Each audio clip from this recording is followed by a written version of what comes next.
Welcome back, everyone, to the Wrexham Tennis Centre here. And we are on day 2 of the Franklin Pickleball Tournament. And we will be bringing more action here after a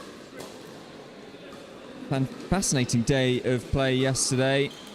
We're focusing on 2 categories on the show court here. The 50 plus men's 3.5 plus.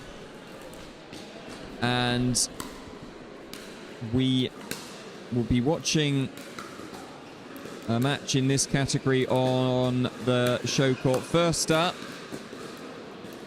we have Ian Lucas Bond and David Parkinson. And they are on your near side. And they will be playing Neil Lunn and David Roberts.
And a nice dinking rally to get us going here.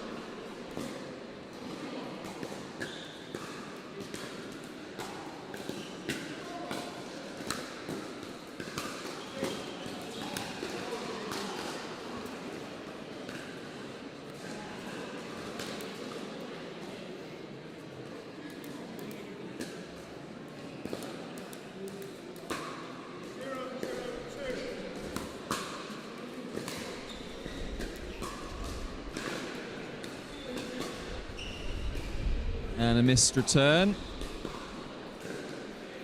gives the first point on the board.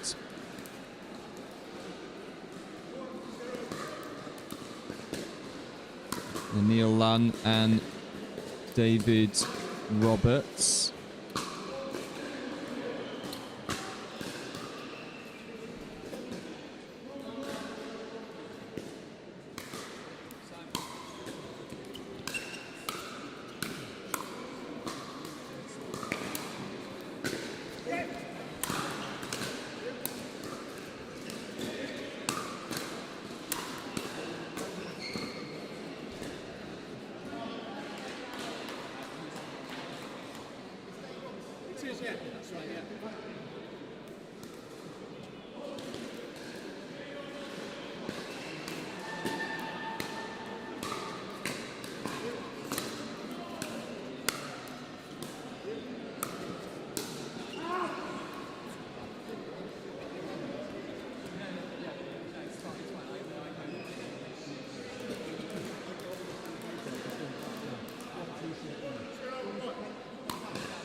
So a little bit of a bitty start, 1-0-2.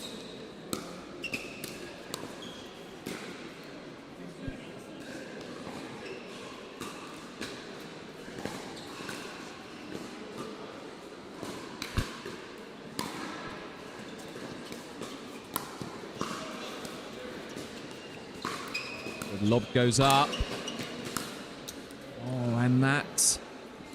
drive from David Roberts, just going in the net.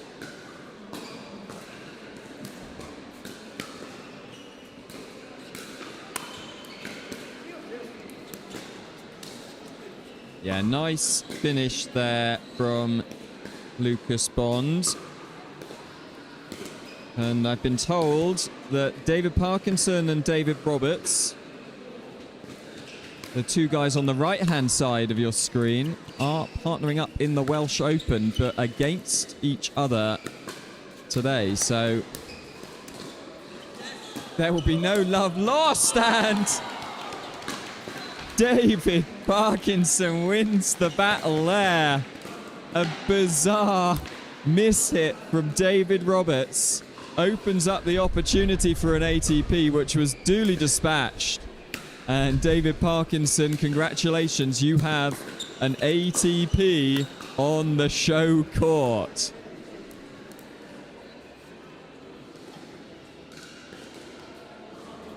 And that might well be one of the first ATPs on the show court this weekend.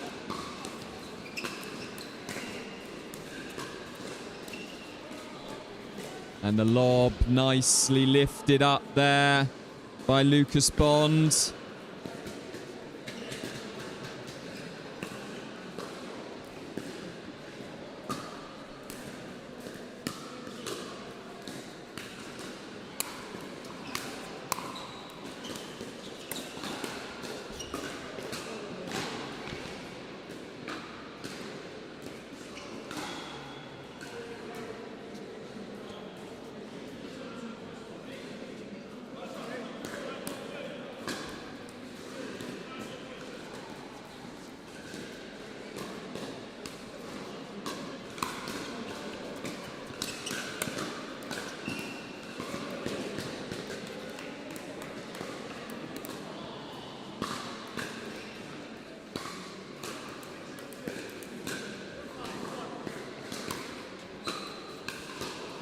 And we are on 3-5-1 here.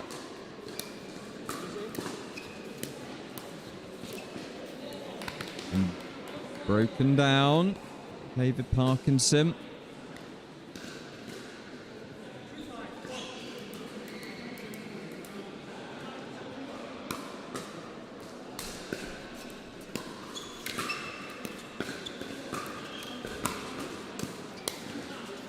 And that one drops in.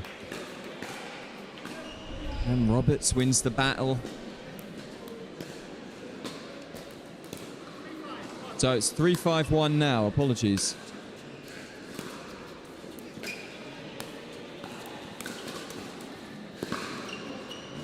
Nice little half speed up there. Lucas Bond.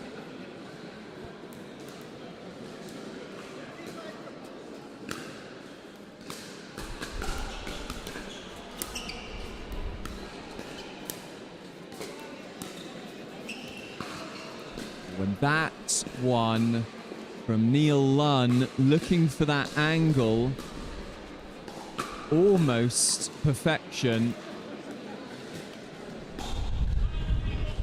but just struggling slightly to move forward, hitting some nice drops, Neil Lunn.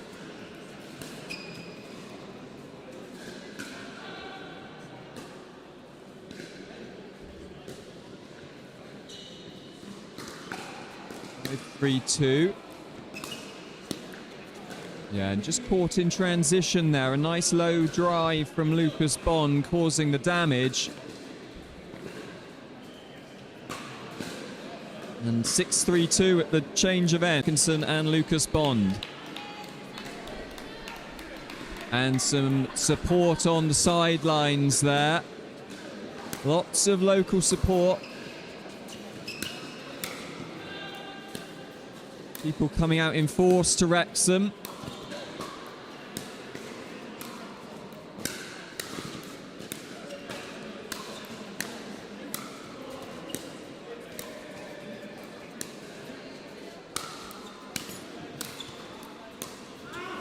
Oh, and a fantastic rally there, ended by the overhit from the back. But good pressure from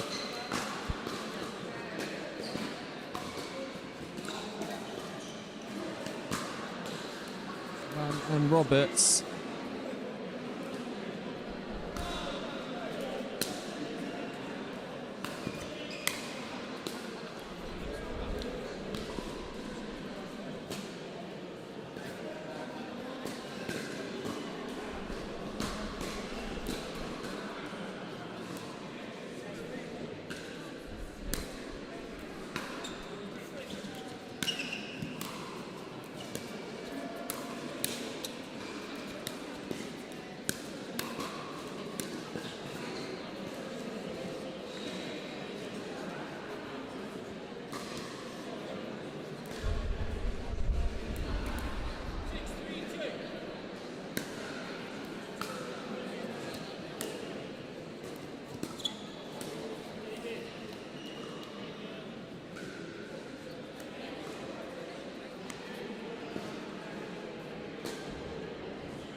Oh, it's that third shot drive there from David Roberts going into the net. A frustrating moment for him. And the fifth shot drop miscued. So handed the opportunity right back.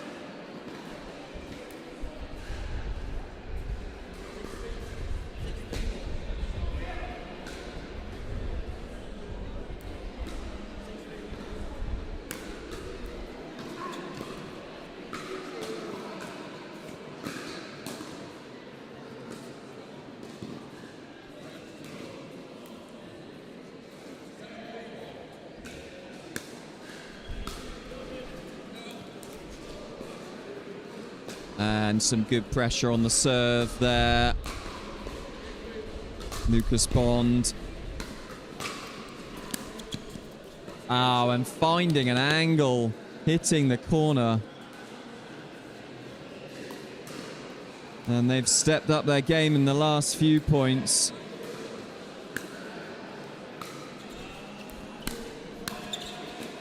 Oh, but really well handled there from David Roberts. That drive was quite low down.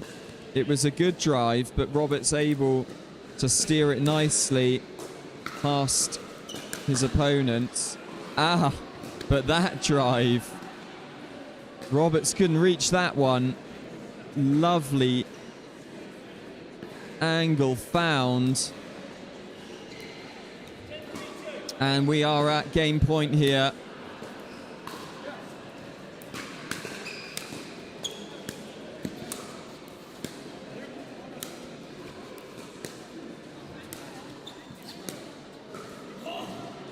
And the angle again. Some absolutely ridiculous angles found towards the end of that game. David Parkinson finding a backhand down the line there, ending the match. And really stepping up their level in the second part of that game. 11-3, a good opening victory for them.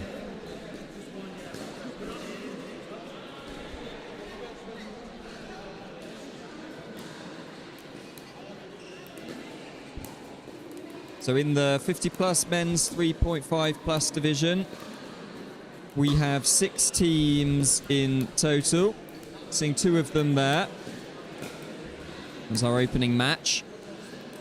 Each team will play each other once, so 5 games each. So we have John Earlham, Paul Semple, Michael Lane, and Steve Kilworth. Ian Lucas Bond and David Parkinson, who we saw there, as well as Neil Lunn and David Roberts. And then we have Jason Parry and Gavin Wells. And join Lloyd Jones and the fan favourite, Phil Nash. I say the fan favourite. He's part of the PickleB team. So whether he's the fan favourite or not. Probably not the fan favourite, actually. Anyway, this is me, Tim Spurway. I'll be taking you through the action for all of the morning and some of the afternoon as well. Trying my best to keep you informed of what's going on in the venue. So we are moving on to a different category here on the show court. So the 18 plus mixed 3.5 plus division.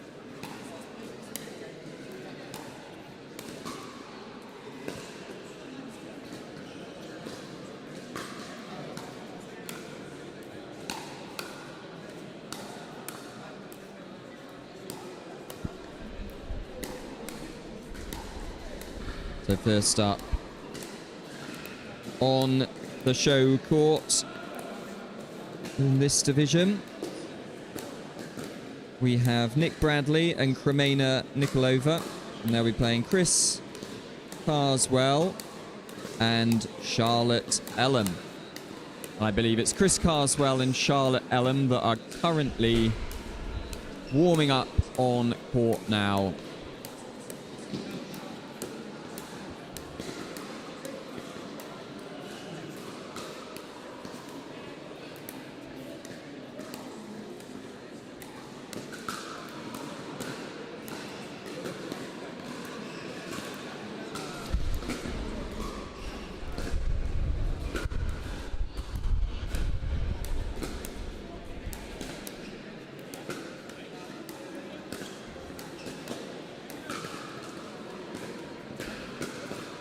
So this game scheduled to start at 10:20, and the first game in this division. And other players in this division: Megan Abbott and Joe Matthewson, Catherine Bevan, Adam Hughes, Nick Bradley and Kremena Nikolova, who we'll be seeing shortly, Chris Carswell and Charlotte Ellum, Miles Crosby and Faye Hipton, Robert Green and Victoria Mora. So 6 teams, I said, each team playing each other once. And a similar format, the same format, first to 11, 1 point ahead.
So rather incredibly here, we have Nick Bradley and Romena Nikolova on court.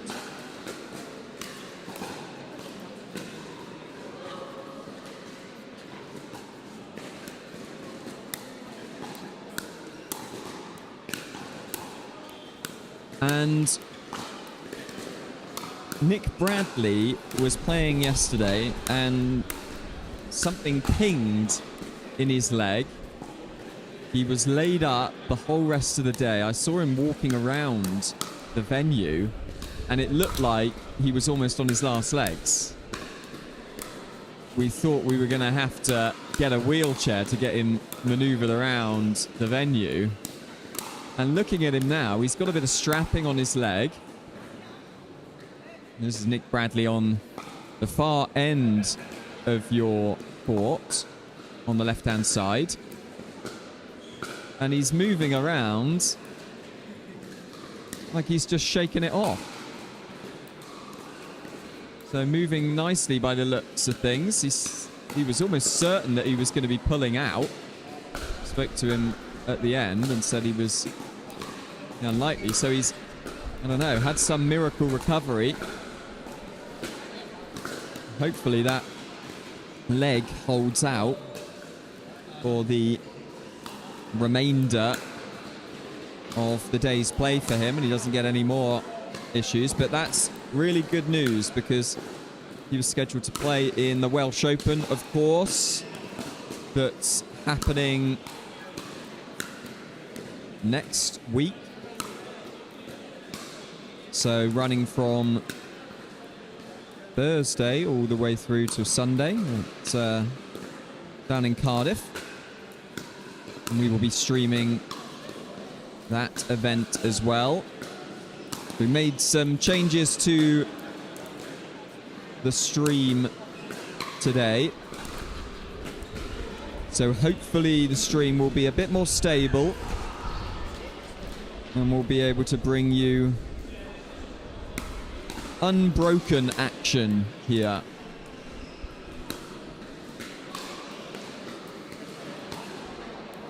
From this excellent venue, the Wrexham Tennis Centre.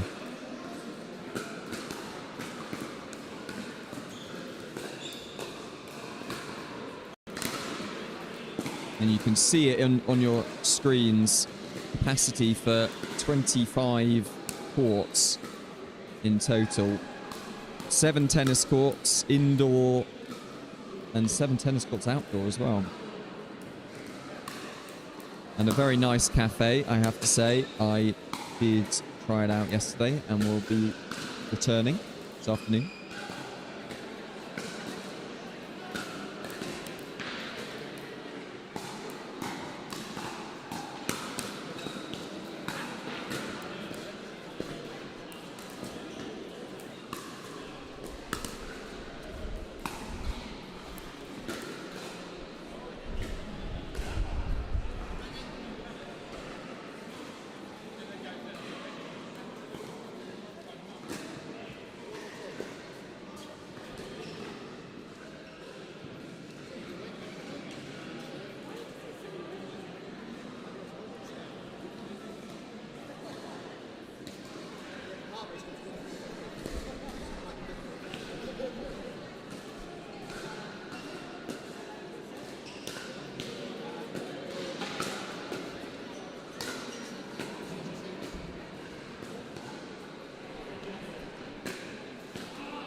So, play about to get underway, and Nick Bradley will serve to start us off here.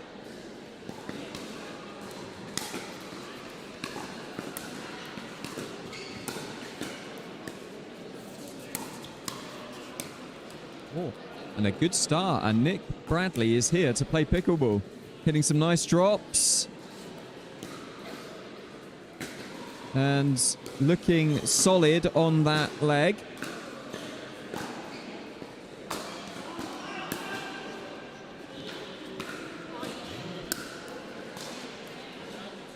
So we will see just how well that leg is holding up when he is stretched. And I know Chris Carswell played yesterday as well, and he will be very aware of that injury. A lovely finish there. If Nikolova continues to play like that, I don't think Nick Bradley will have to move very far at all.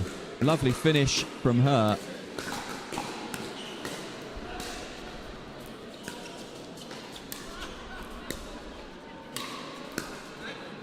Yeah, but just overhit there and finding himself in exactly the right position. Going for a little bit too much.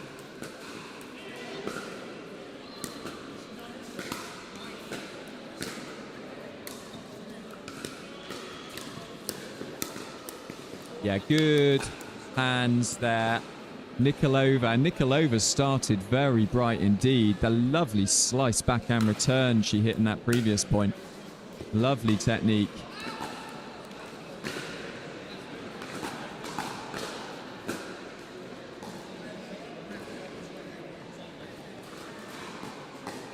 So we are 1-1-2 here. Nick Bradley to serve.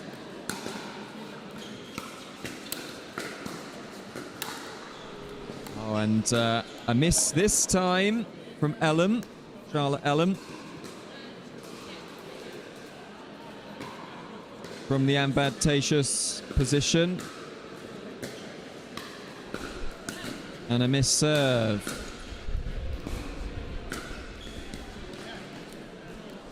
So 1-2-1.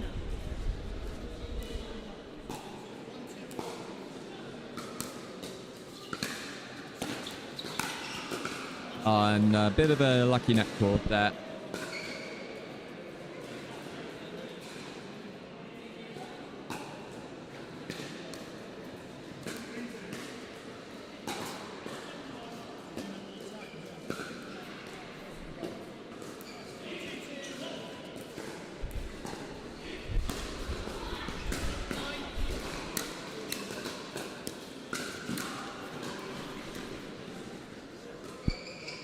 And Nick Bradley, he's fired up, and I think some of that adrenaline is working not to his favour at the moment. Lovely gets there. Chris Carswell. The miss volley dink from Charlotte Ellen.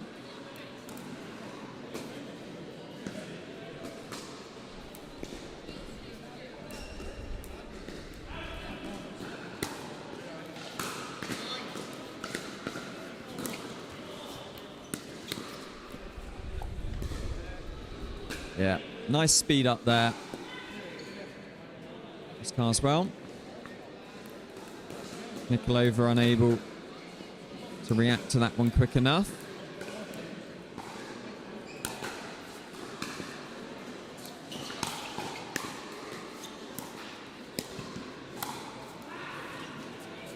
And just wide. And it feels early stages here that teams making their way into good positions but unable to put the ball away and letting their opponents back in.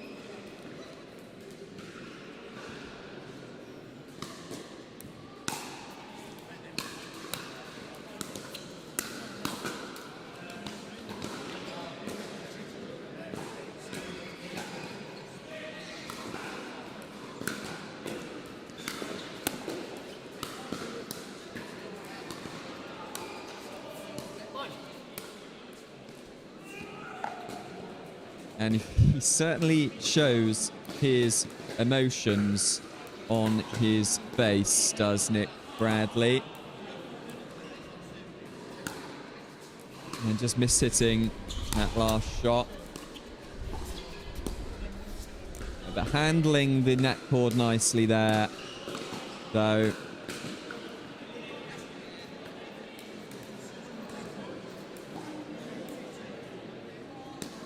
we're 4-2-2.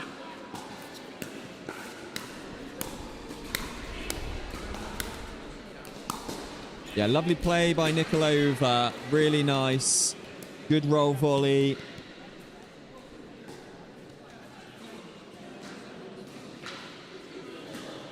Two, 4-1.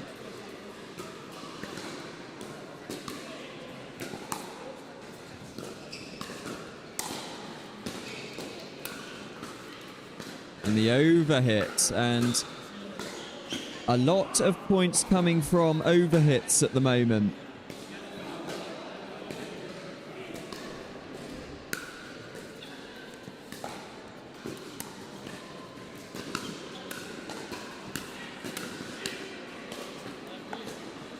And Nikolova absolutely loves a slice, both off the forehand and the backhand side.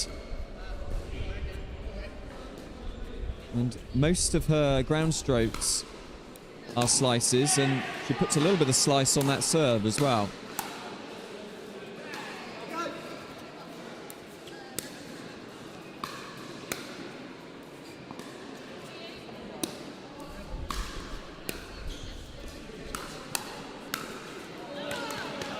Oh, and Nikolova worked herself into a lovely position there. A strong drive, setting up the second drive, but gotten that one into the net.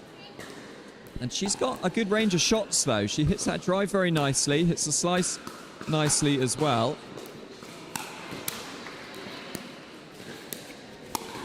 But that's not going to do it. Nick Bradley. Nice high ball for Charlotte Elam to dispatch. And 5-3-1.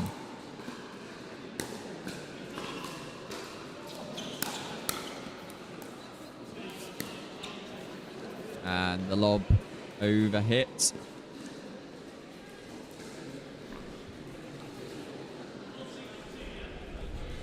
And that is 6-3-1 at the change of ends here.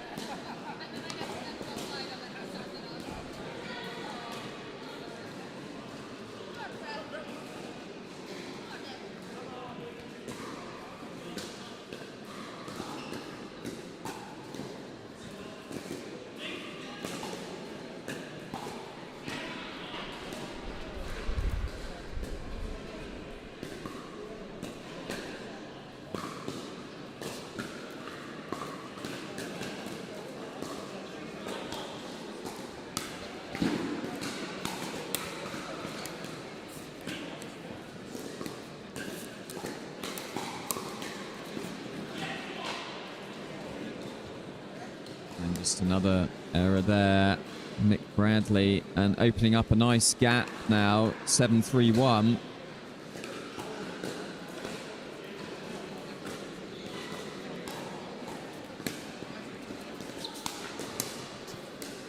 Oh, and the opportunity was there. Chris Carswell making exactly the right move. But he's laughing it off. He'll be annoyed inside, though.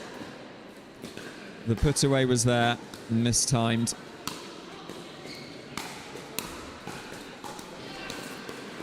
And the drop. So, a missed drop from Chris Carswell gives Nikolova and Bradley.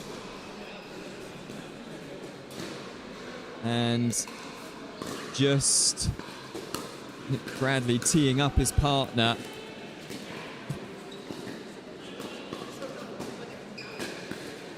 And frustrating drive miss for him.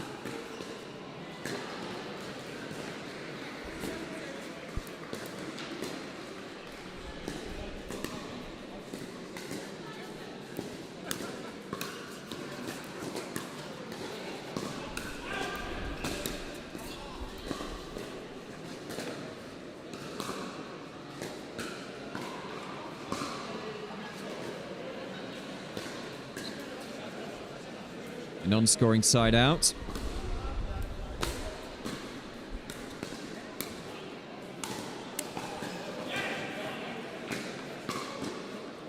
And the frustration almost boiling over there for Nick Bradley.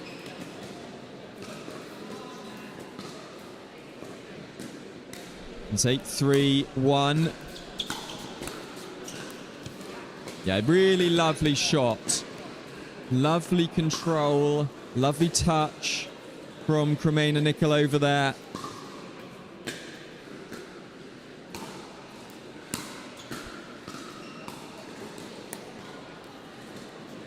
And that one almost out. And Nick Bradley there just saying to his partner, I do think it was out.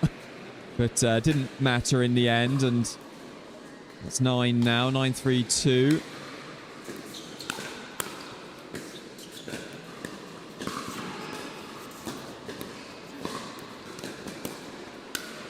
Yeah, lovely working of the point there. Working the angles. Chris Carswell finding a nice shot down the line to open up the space down the middle. And that is 10, so we have a game point here.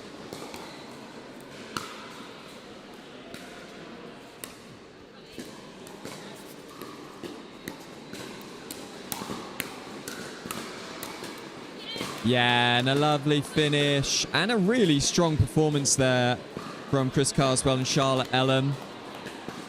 They were no slouches, Nick Bradley and Kremena Nikolova. In the end, it was a few too many errors and really stepping up their game. Carswell and Ellum towards the end, finding their form, coming away with an 11-3 victory. But we will see more, I've no doubt, from Nick Bradley and Kremena Nikolova. They looked like a strong partnering, and that leg of Nick Bradley's not seeming to trouble him too much. So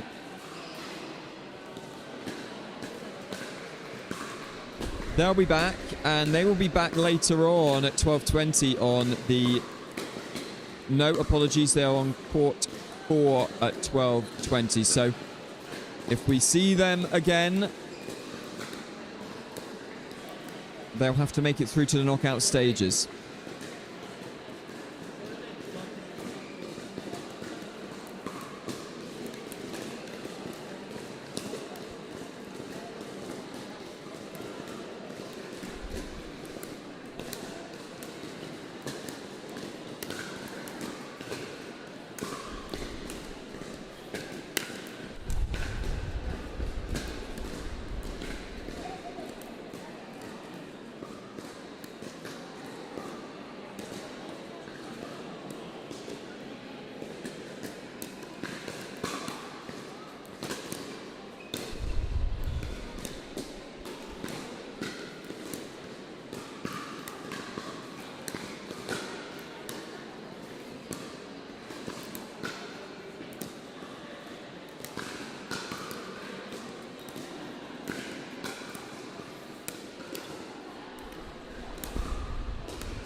And we are underway here in our second game of the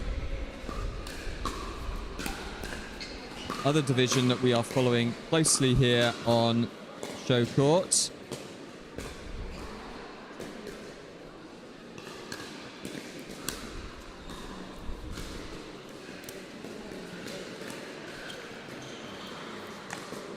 Our 50 plus men's 3.5 plus division. And we are following John Earlham and Paul Semple, who are on the far ends of your screen. And they are playing Michael Lane and Steve Kilworth.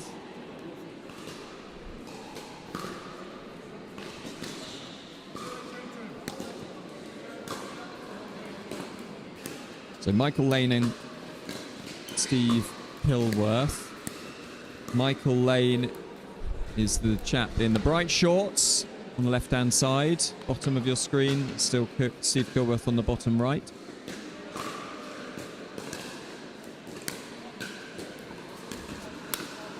And Paul Semple is at the top right, and John Earlham the top left.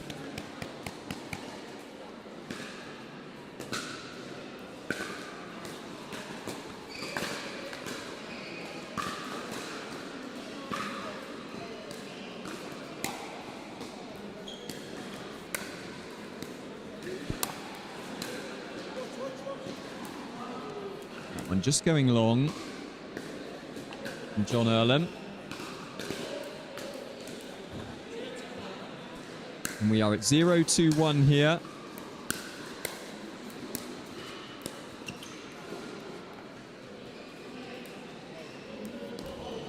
And a first point on the board for Lane and Kilworth. 1-2-1 serving.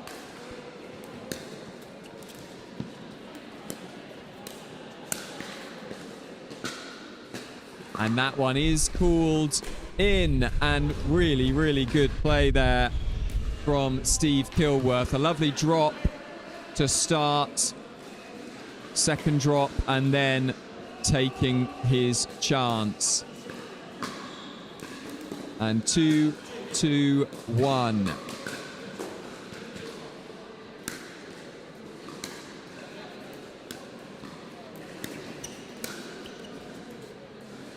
That one just catching the paddle there of John Earlham. And another lovely drop from Steve Kilworth. He's finding his range really nicely early on in this game. And he fancied the ATP. You've got to go for it when you get a sniff on the show court. You can't hold back. Just misfiring.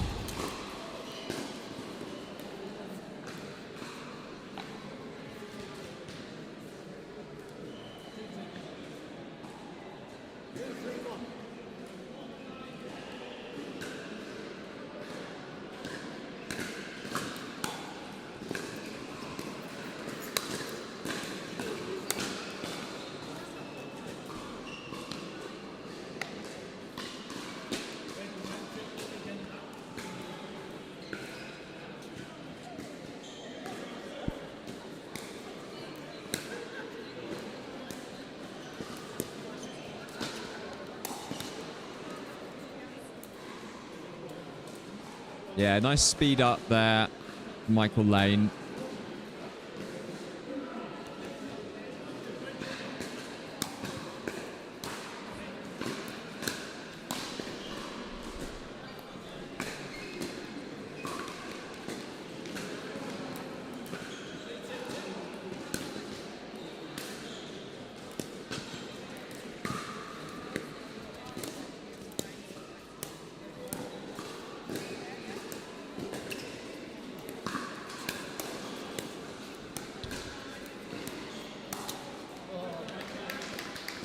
And what a lovely dinking exchange there.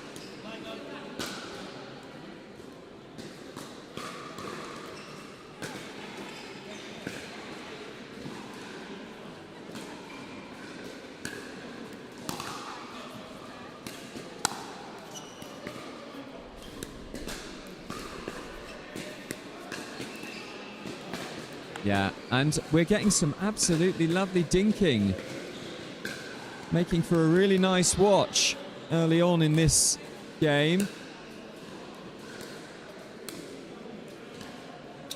Oh, and that one kissing the top of the net. John Earlham not getting lucky enough. Just almost sat there for a second before dropping his side.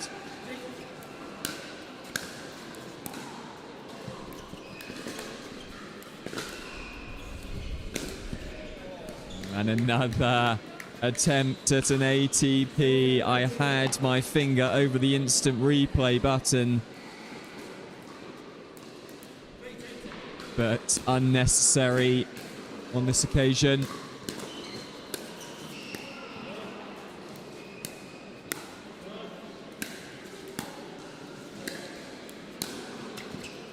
Yeah, but finding a nice bit of power in the stores there.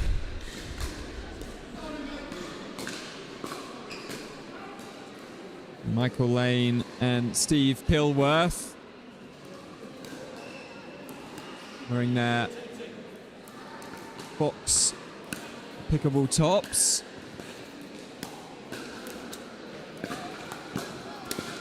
Oh, he can move. Michael Lane really nicely getting up to the ball there, but leaving the big wide open space to be punished. So, to and fro.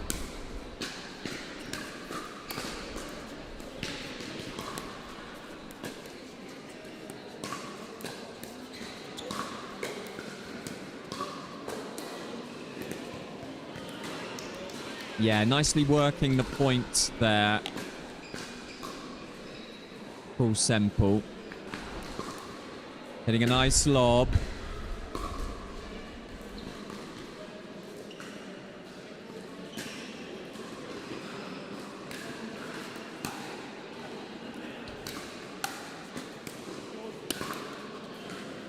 Just caught at the net.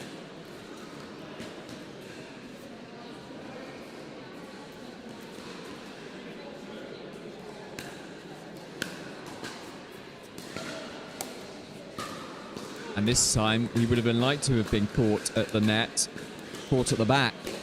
Couldn't move forward for that net cord.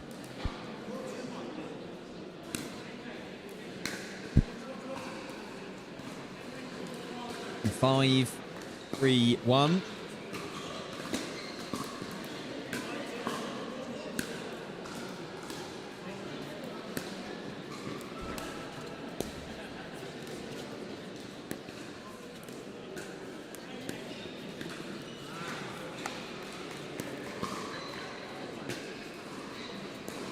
And we are at 6 here. And the score is, I believe, 6-3-1, although it was called 6-2-1 in the previous point. And we go with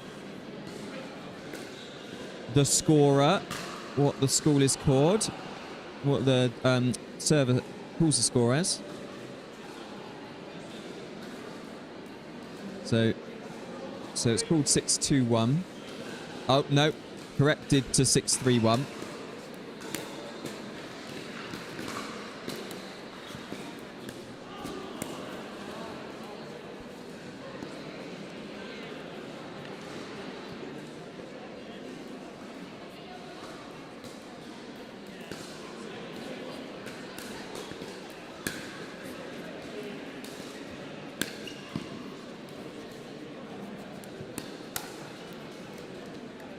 Yeah, the speed up just enough on that.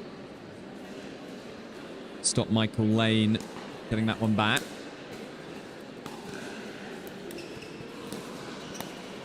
Yeah, lovely put away. Very nice indeed. Very nice angle.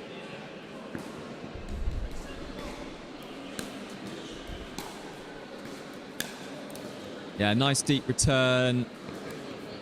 John Erlemer not moving back to that one, having to hit it down at his feet. And then missing the serve. So handing opportunity straight back.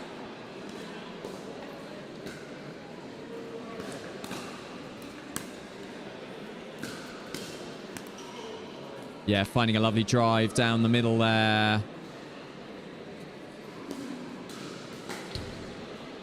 And such a successful shot. That drive down the middle on the third. And looking pretty good for this game now at 8-3-1. And John Earlham has hit that one. And I think that was almost flying out of the arena. So we're 9-3-1.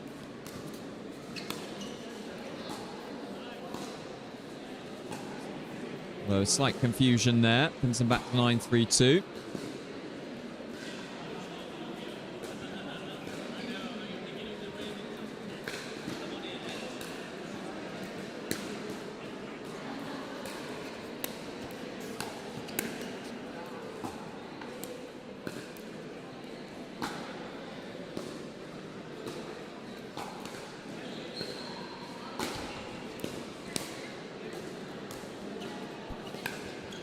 Game point, but saved.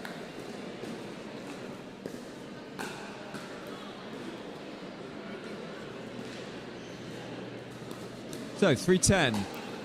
And an opportunity for Earlham and Semple to get a few more points on the board.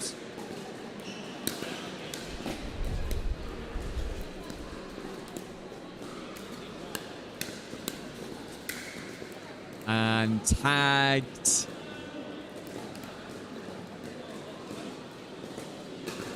John Earlham making his way down to Tag City there.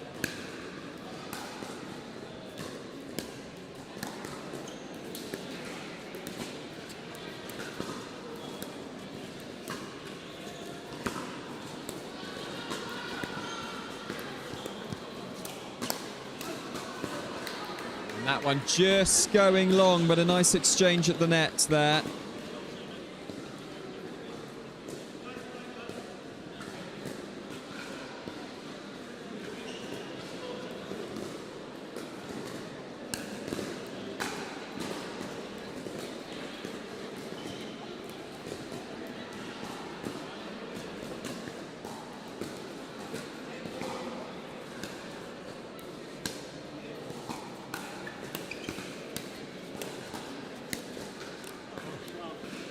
Yeah, and that is the game, and a very solid, strong performance from Michael Lane and Steve Kilworth, just having a little bit more in the tank in that match.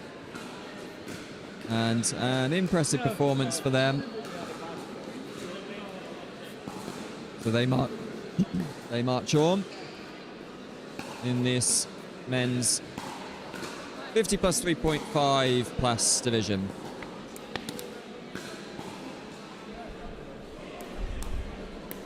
And we will have back-to-back matches on the show court for you throughout the course of today.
And so we are carrying on now to our 18 plus mixed 3.5 plus division. And we have Megan Abbott and Joe Mathewson. Top of your screens. They'll be playing Catherine Bevan and Adam Hughes. So Adam Hughes to get us underway. And oh, I almost got tagged. The very first point of the match.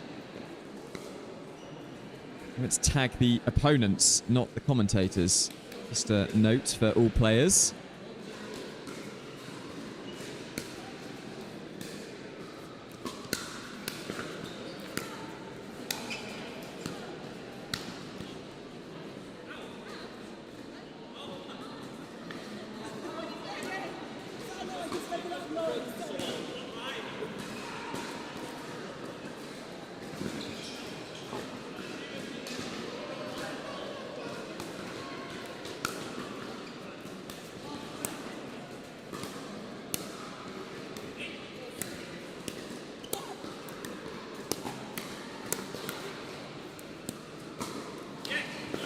Yeah, nice play there.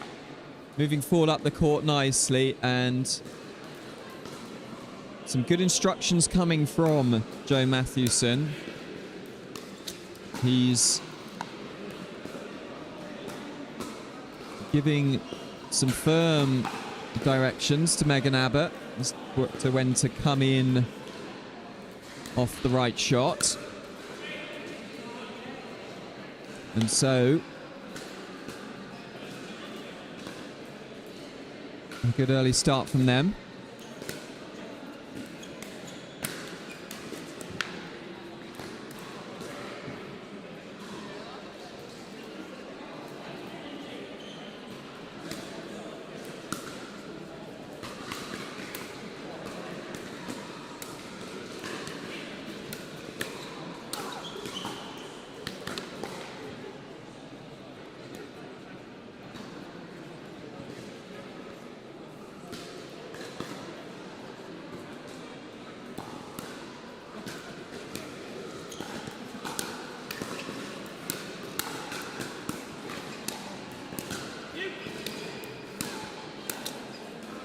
Oh, and there is a net cord. That one dribbling over the net.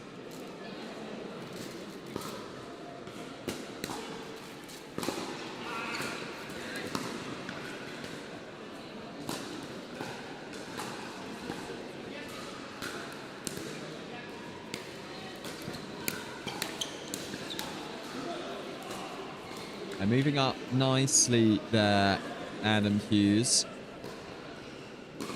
And evening things up at 3-3-2 in this match. A very nice looking drive as well. Oh, and I think he was eyeing an ATP and then maybe having second thoughts at the last minute. Changing his mind and spearing it outside the barriers.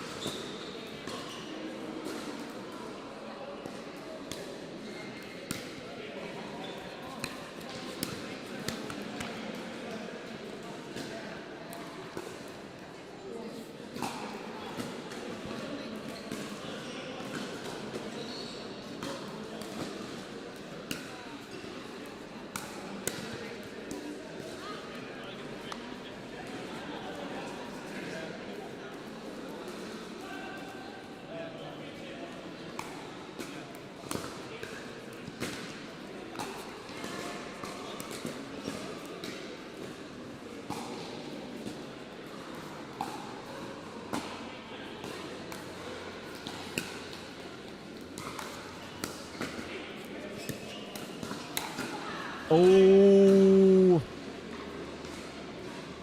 tagged, and Tag City has another resident. Catherine Bevan.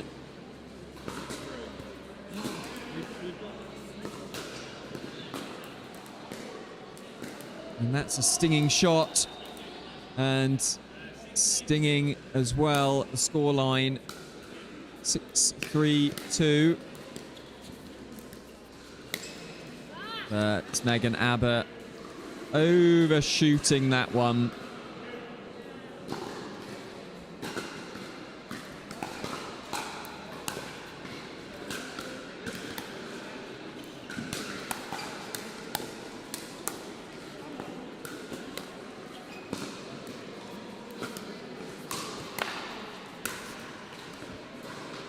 Lovely finish.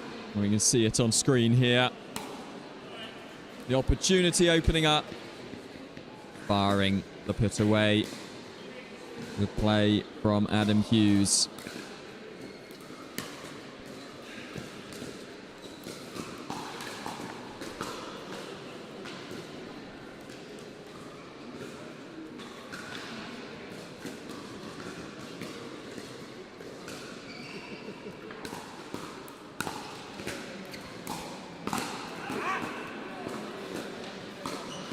Finding their way back into this match now, Hughes and Bevan.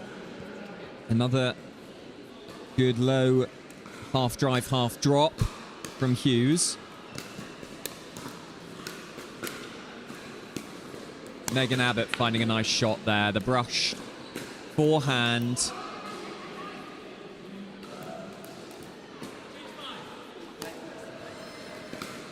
A 6-5-1. And Megan Abbott getting there, but unable to control it. It's 6-5-2. And the shot down the middle. Successful. Neither player knowing whether to take it or not. And that's 7-5-2 now.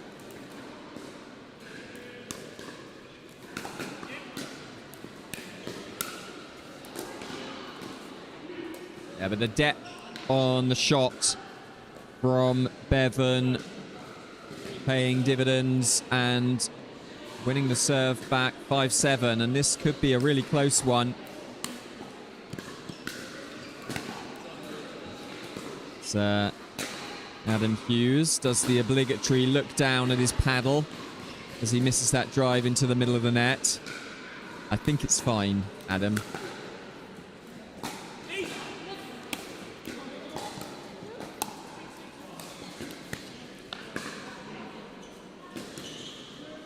Off balance, forced off balance on the backhand side.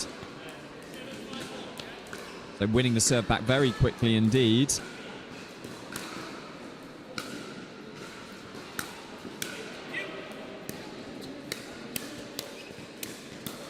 And that is the exchange of the match there from Megan Abbott, certainly. Really demonstrating some strong reactions and hitting those balls nice and down low. She's getting a bit more dialed in this game. And last couple of points, they're starting to move away now. 9-5-1. And the serve does the job this time for Megan Abbott, finding a lovely angle with power.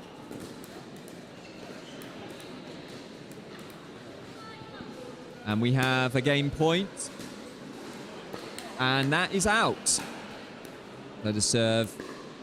Just overcooked that time. So 10-5-2.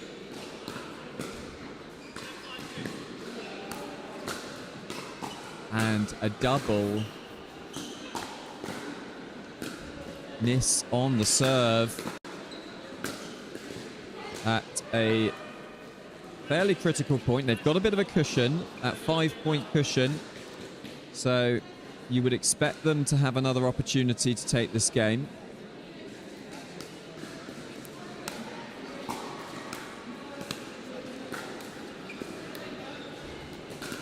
One going out, so reducing the points deficit to 6-10. And you do find now, just missing those two serves, that might be getting in their head a little bit.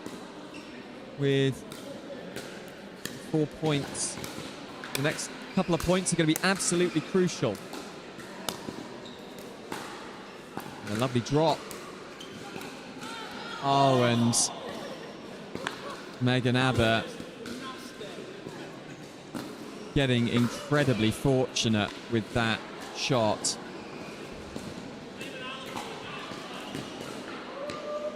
Just hitting the edge of the paddle and that nasty spin. Another chance.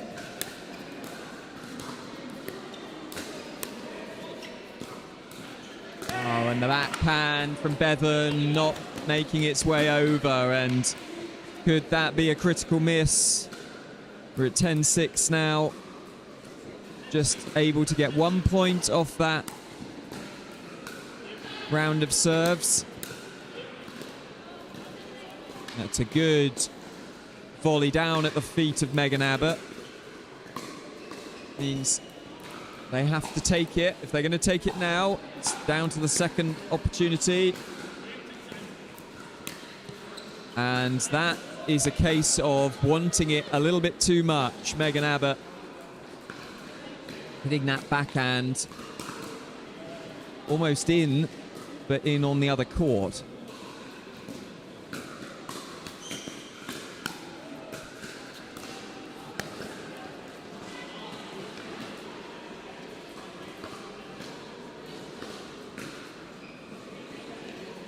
Seven, 10.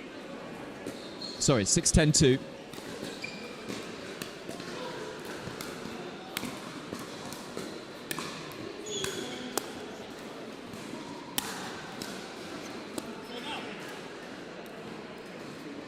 That one goes out. One of the earlier shots. So now 7-10-2. Working their way back.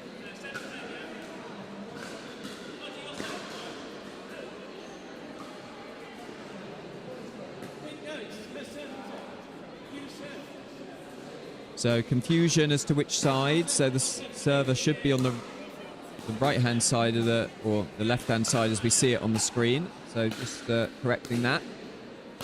10-2.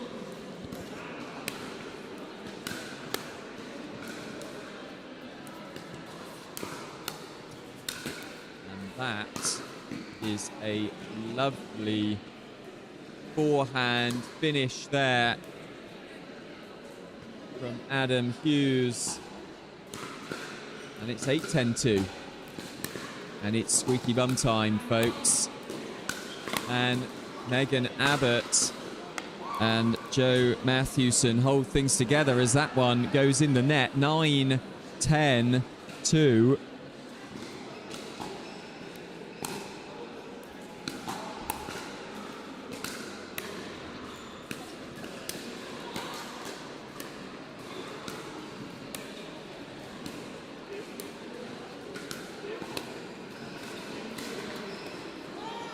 An unbelievable defense from Bevan.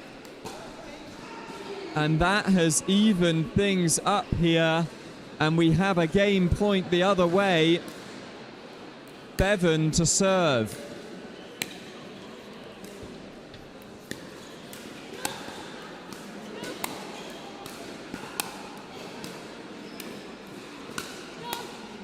And it is unbelievable stuff as we see the ball fly out, and I don't know how that has happened. They were cruising at 10-5. Megan Abbott and Joe Matthewson will be coming away from that match thinking, how did they not win? And that is one that Catherine Bevan and Adam Hughes can capture, stick it on a DVD and watch it back late at night and smile, because that is a brilliant comeback from them. 11-10 after being 10-5 down, and that is one that Megan Abbott and Joe Matthewson will just have to try and shake off. It does happen in pickleball, as I'm sure anybody that's played enough pickleball will have stories to tell about how they should have won this match or they should have won that match. I think Bevan and Hughes really stepping up their defensive display towards the end of that game, making them play that one extra shot, and Abbott and Matthewson unable to put the ball away. And it's a case of get the ball in play, make your opponent play one more shot, and it worked for them. So they'll be happy with that result. So coming into that match, Abbott and Matthewson had a win. So that was their second game. They won their first match 11-5. So they'll be 1-1 now. And Catherine Bevan and Adam Hughes also had a win, winning their game 11-8. So 2 wins for them. Just 5 games in total to play. So Bevan and Hughes looking strong. And they'll be eyeing qualification in this 18 plus mixed 3.5 plus division.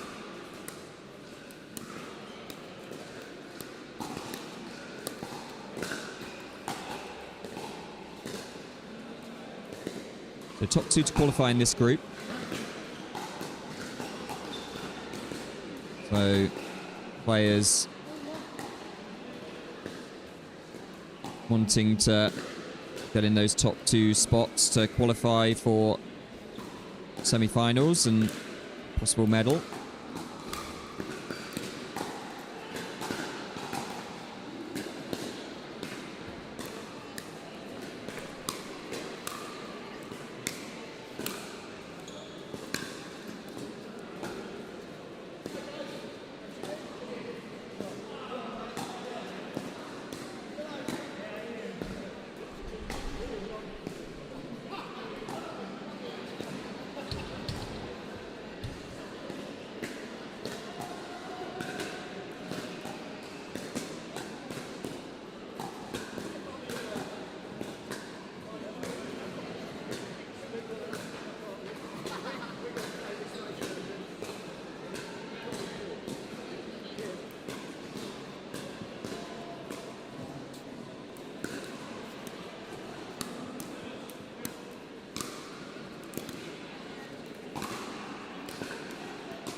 Ian and Tim?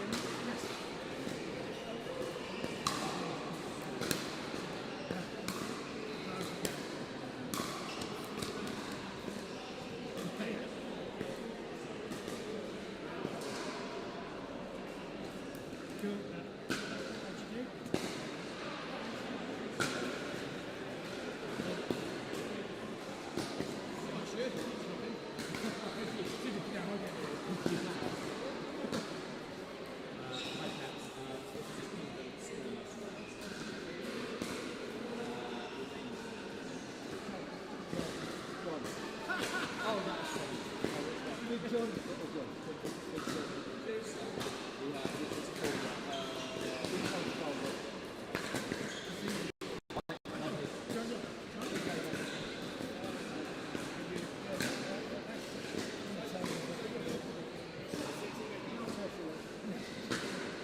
So we are back, everyone, with our next match. And this is from a different group in the 50-plus men's 3.5-plus division.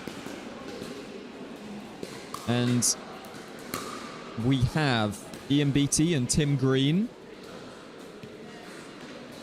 on the near side. Ian Beattie in the rather fetching green top.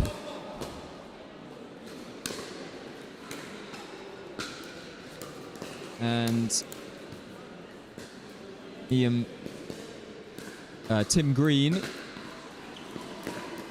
just to confuse everyone, in the orangey top.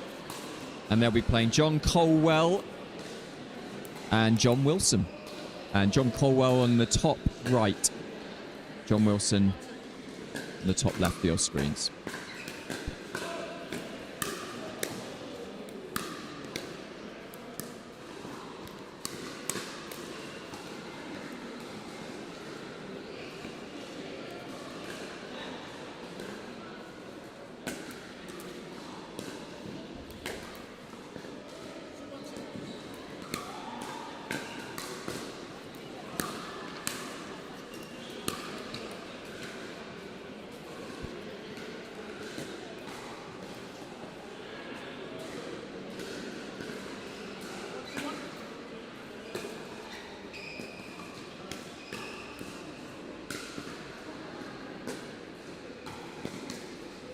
So 1-2-2 here. John Colwell to serve. And finding a nice drop there, John Wilson.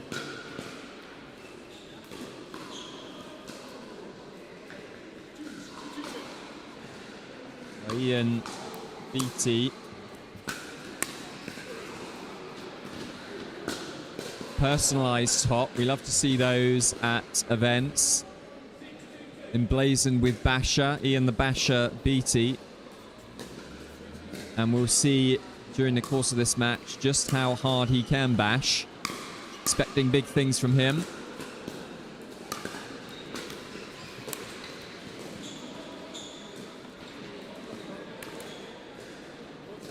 But bash that one into the net.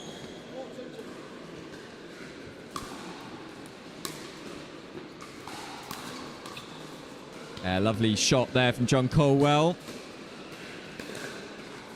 A nice drive.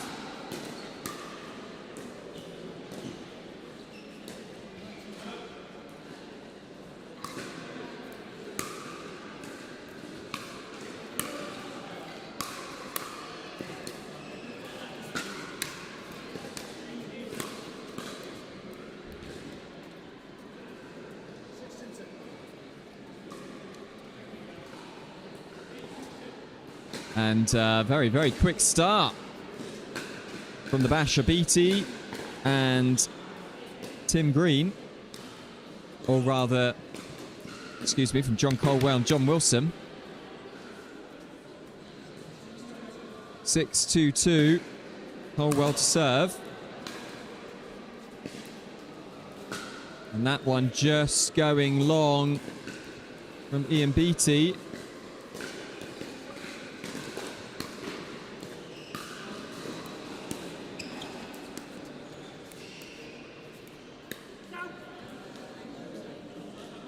Over hitting that one as well. And that's 8-2-2. And just a few errors that they'll be looking to cut out to try and get back into this game. Slightly slipping away from them at 8-2-2.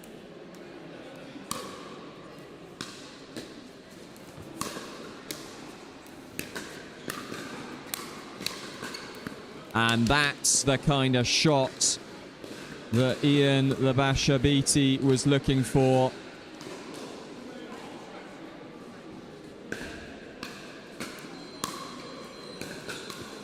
Two 8-1.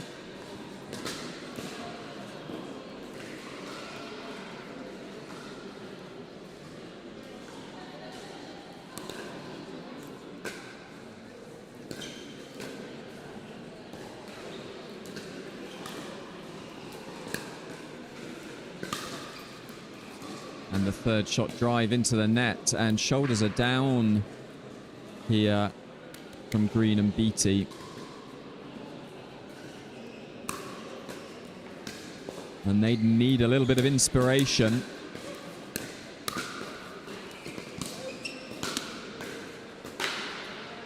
And that one pulled out. A 9-2-1 here from the two Johns, Big John Colwell and Little John Wilson. Excuse me. Big John Wilson and Little John Colwell.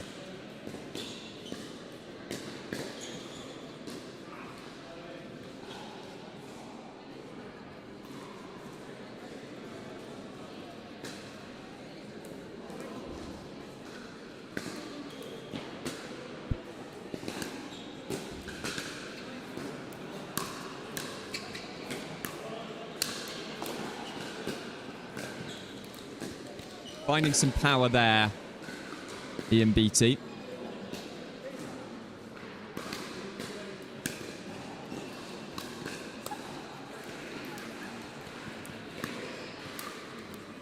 Yeah, and a really good finish. Just pouncing on the pop-up. And Tim Green. Can they get a little bit of momentum behind them? Yeah, and finding a nice drop down at the feet. And Tim Green getting himself fired up. 4-9-1 now.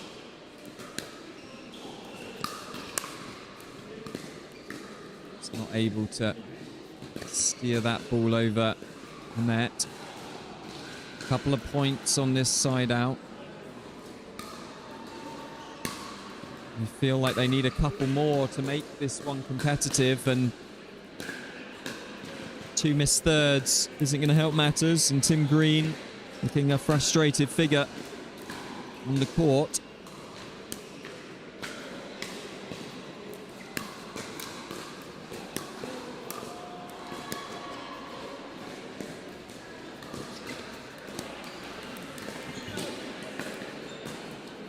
And it has been that overhit that's been costly for them, Green and Beatty.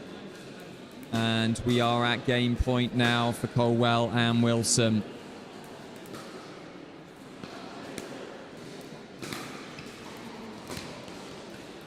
And a missed return, a lovely slice shot, and a very impressive performance from Wilson and Colwell. Apologies if I got your surnames muddled up.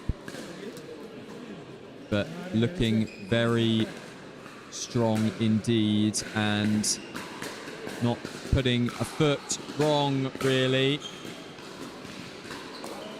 And Ian Beattie and Tim Green will be hoping for better things in their remaining matches. They did come into this match looking strong. They had 2 wins under their belt. So as Group 2, Group 1 has 5 teams in it.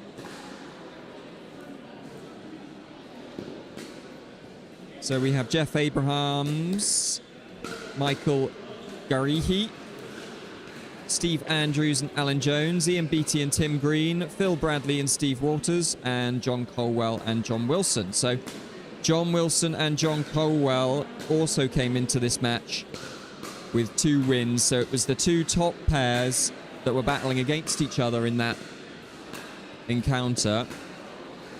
And the 2 Johns stamping their authority on this group with a 3rd win for them and 1 more to play. Sorry, 2 more to play. So they'll be hoping for qualification, as is the case with this group. Top 2 qualify. So there will be a definite opportunity still for Tim Green and Ian Beattie to qualify if they can brush off that defeat.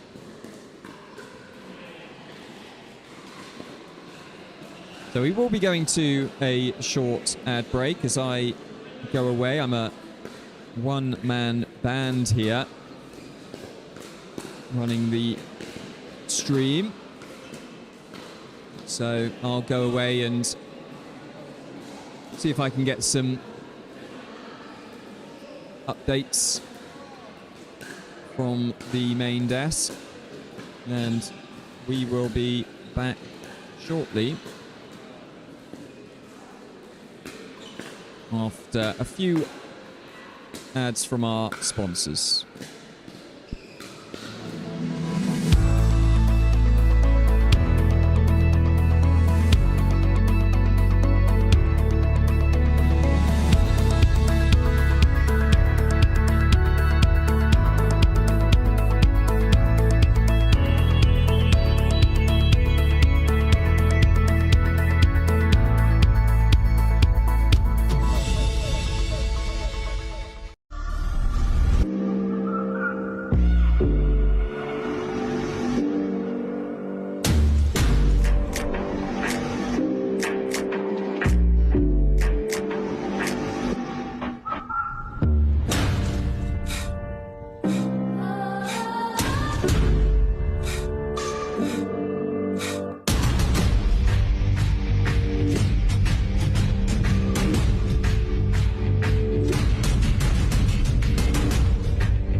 Navigating the complexities of international taxation can be challenging. Partnering with a tax consultant from ICXO offers numerous benefits. Our experts provide tailored advice on corporate tax structures, intercompany financing, and tax-efficient cross-border transactions, ensuring compliance and optimal financial outcomes. Specializing in Middle East tax planning, we offer in-depth guidance on regional regulations and negotiations with tax authorities. Additionally, our team assists with transfer pricing policies, aligning with OECD and local regulations, and managing tax risks across multiple jurisdictions. Trust ICXO to navigate the complexities of international taxation effectively. ICXO Tax Less Taxing.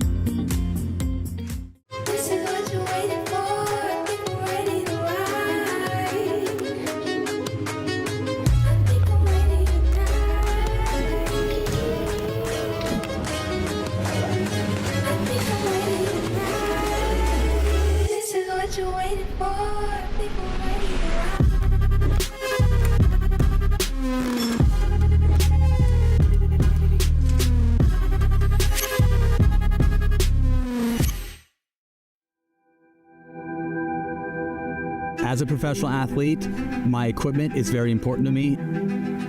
When I'm on the court, I need to trust what's on my feet. I need to stay focused with no distractions. I personally feel like the ViperCore Pro 2.0 is the best performance shoe out there. Durability for me is really important because I like to slide all over the court. I also love how lightweight they are. I feel like I can run faster. Skechers. Comfort that performs. Hey Team Diadem, we got something new for you. We're taking it to the max. Introducing the Max Shape, the widest paddle in our collection. The new wide body Max Shape is available in the Edge 18K, the 18K Power, and the Icon Infinity. Not only is your sweet spot enhanced, but your surface area is increased and your spin potential is maxed. So this paddle is ideal for those looking for an enhanced sweet spot, a ton of spin potential, and a shorter handle. My mama always told me, never judge a paddle by its shape, judge it by its performance. The Max Shape, available now.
Welcome back, everyone, and we have the players out on court for our next game in the 18 plus mix 3.5 plus division, Group 1, which we have been following a lot of this morning.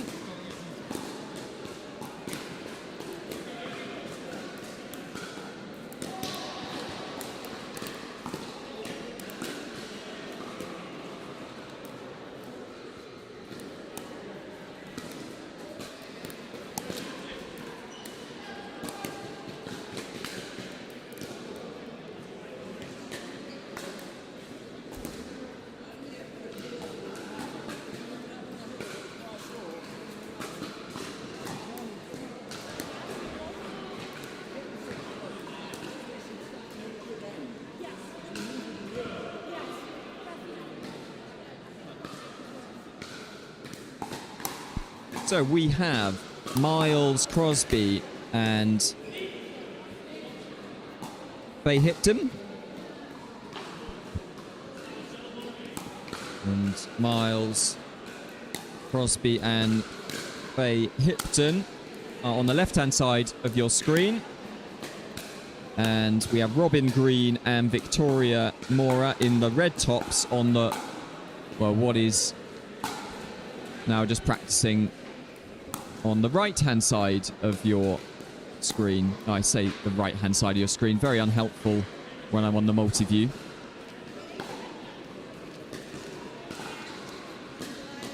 But regardless, they're in the red tops. Robin Green and Victoria Mora. So, one win and one loss for them coming into this match. Miles Crosby and Faye Hipton have 2 losses to 8. So tight losses. So we're on our 3rd match here.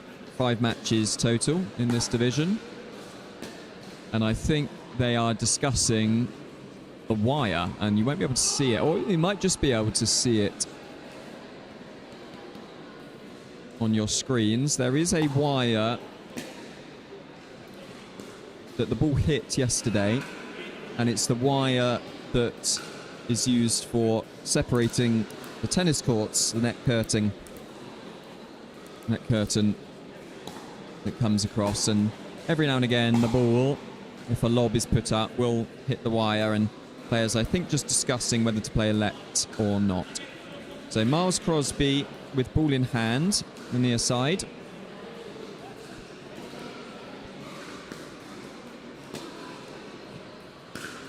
And Miles Crosby, I played yesterday actually, and good player, nice dinking. And him and his partner beat me.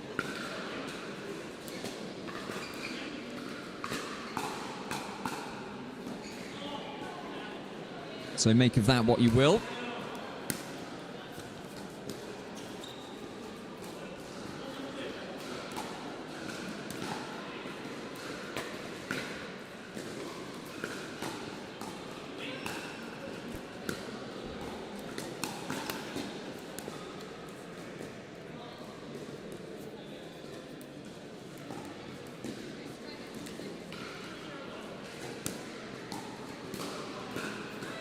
A nice serve there from Miles Crosby.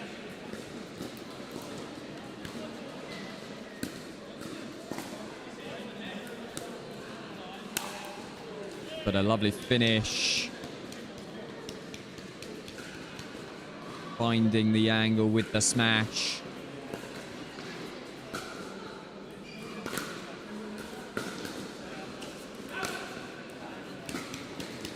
And a nice return as well. So, side out.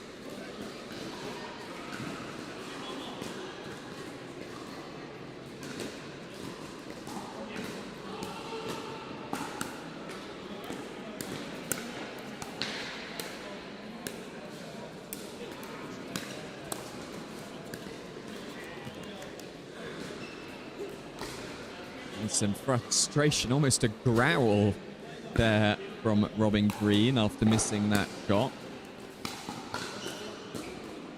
That one just sailing wide. Victoria Mora trying to find the angle down the line, but not successful.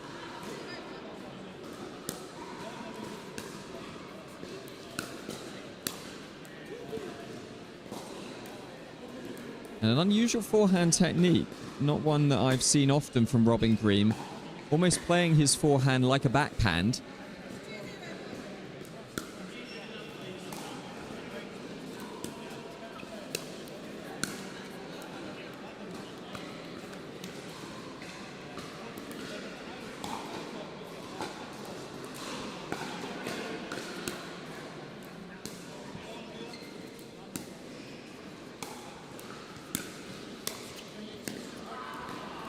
Yeah, better play from them, and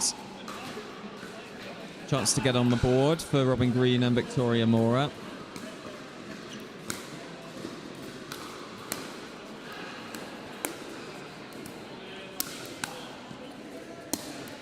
Stunning defense on the first shot, but no dice for the second one. Lovely smash, angled smash there from Robin Green, from Miles Crosby rather. Finding a lovely lob. Oh, and some great play. Good gets here. And Faye Hipton. And a non-scoring side out.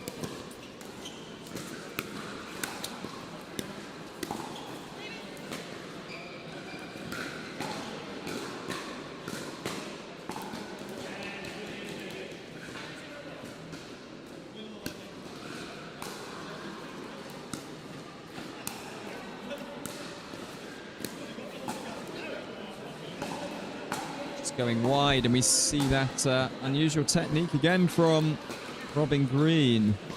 And I wonder if what his rackets background is.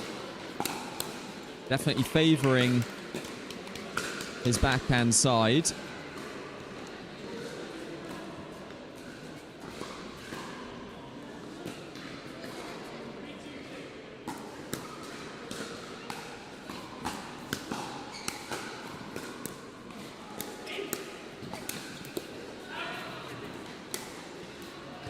Yeah, and that one just clipping the line, maybe, and such a slight mishit, dare I say. But sometimes mishits are good enough.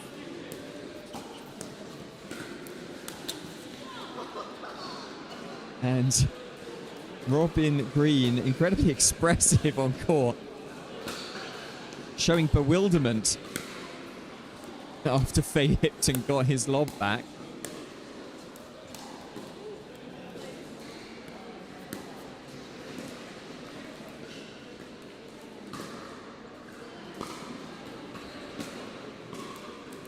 So lots of non-scoring side outs here. Teams trying to build some momentum.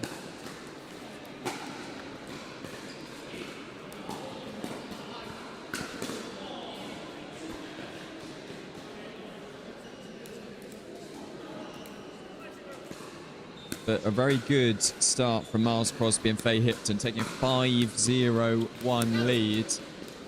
And he's just made a few too many mistakes, trying to dink, find an angle.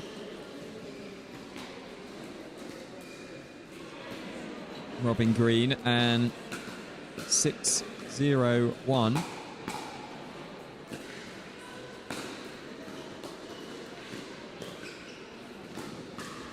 And just getting a couple of tips from sideline there, Robin Green, from a spectator. Possibly a daughter. Possibly.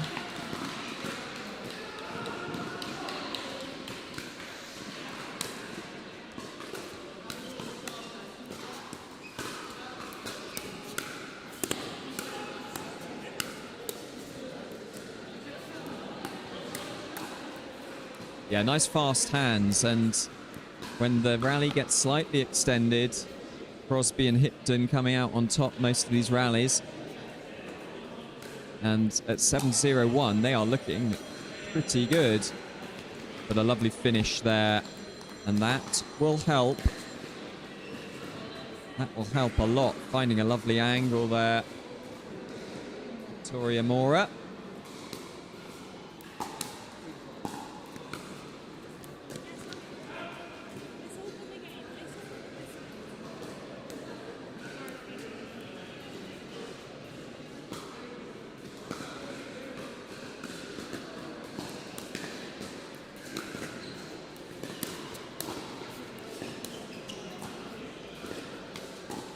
Good lob, Robin Green.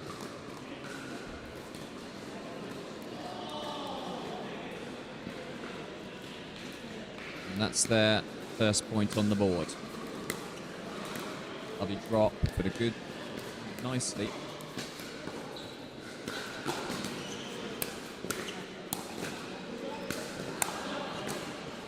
Yeah, and this is good play from them, showing some good variety. That lob again successful from Robin Green. And a good run of 3 points takes them back to 3-8-1.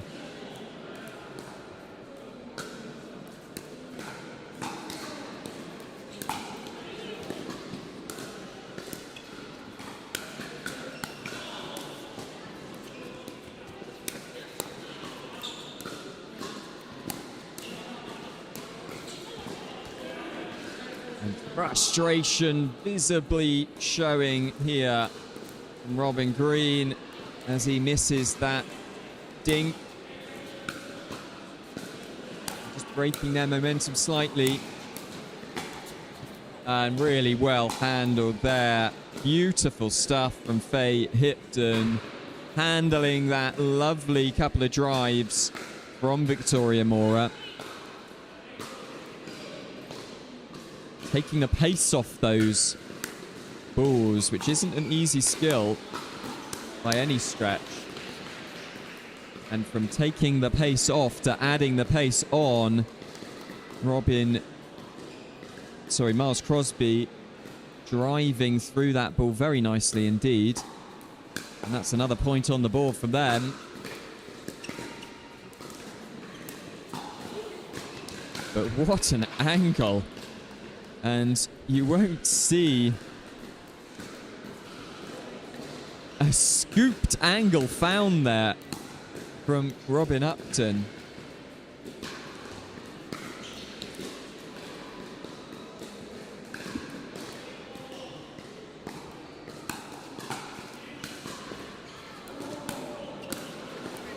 And ball on court. And that's the first ball on court we have had here on the show court all day. Enough barriers between the show court and the surrounding courts that they are very, very infrequent. Upton will certainly want that one, Mora rather, will want that one back.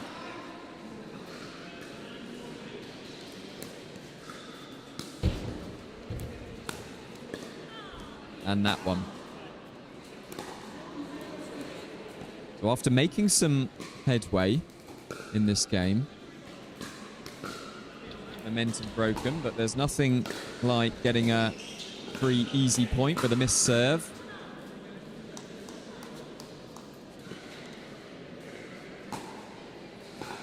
So 8-3-2.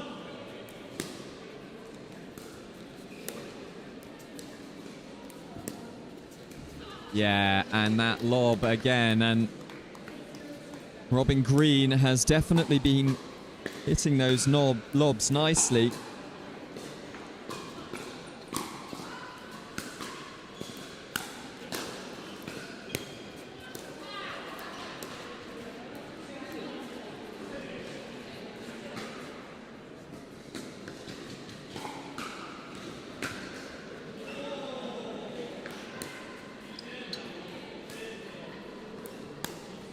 Yeah, lovely ripper down the line. Victoria Mora.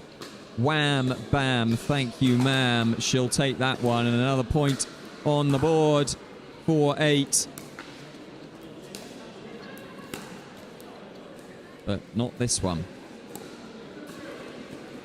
So chipping away slightly. So chipping away. Will it be enough?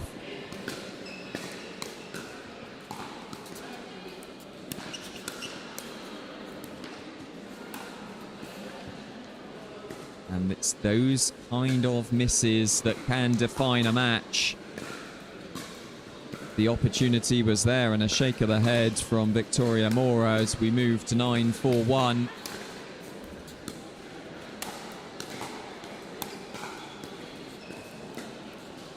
Just enough pace on that ball to make that reset too difficult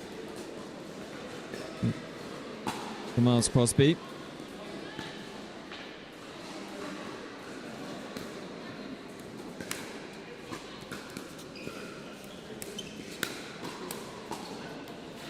And a lovely leave. A very lovely leave there from Faye Hipton.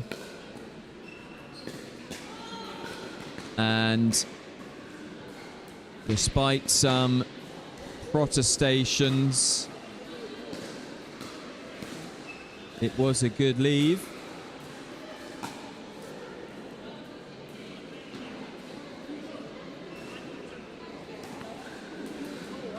So just Miles Crosby offering to play a let, given there was some confusion.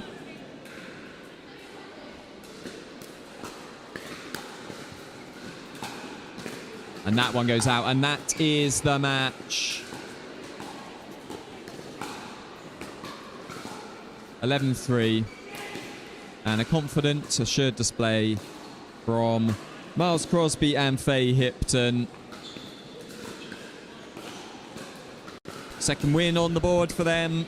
2 wins and 1 loss now, so they'll be dreaming of qualification as this 18 plus mixed 3.5 plus division heats up. We reach the midway point.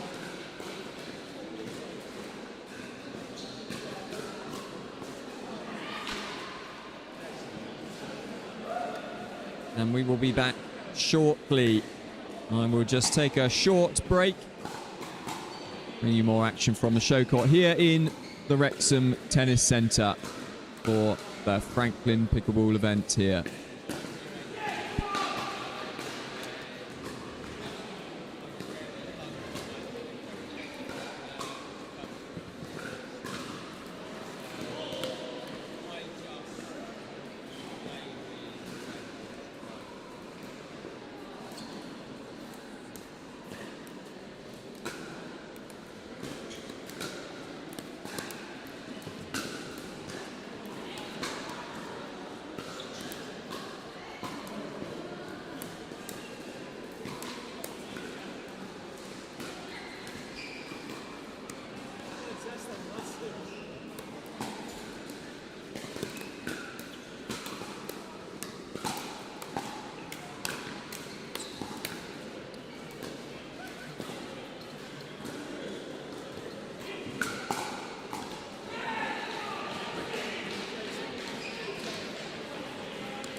Back here. Well, I am back rather. And we are back with the 850 plus men's 3.5 plus division group 2. And we've got a treat on our hands here. We have Jason Parry and Gavin Wells.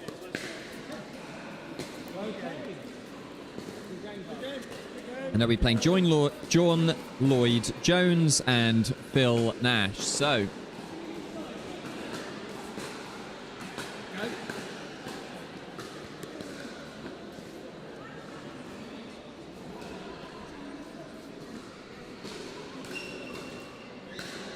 Phil Nash just passing the ball there to John Lloyd Jones. So John Lloyd Jones in the blue.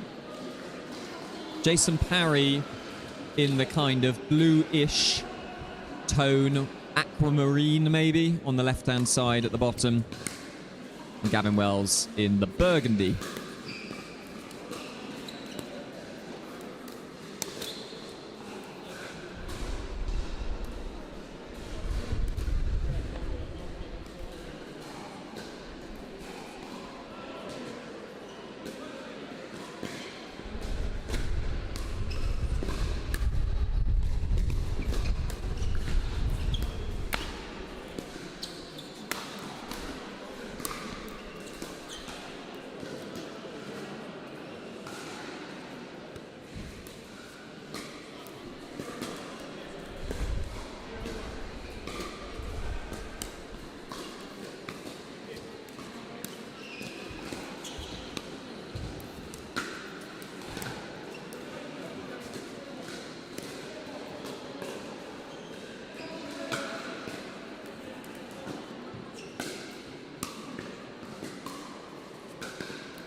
That shot just going out from Jason Parry.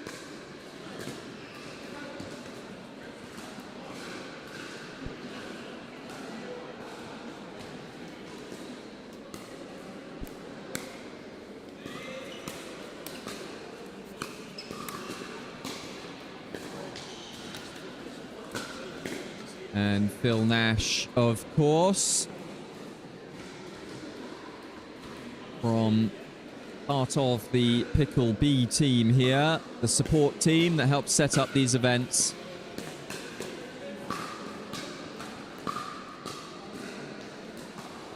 And a very assured, deliberate service motion. Some nice fast hands there from Jason Parry and Gavin Wells.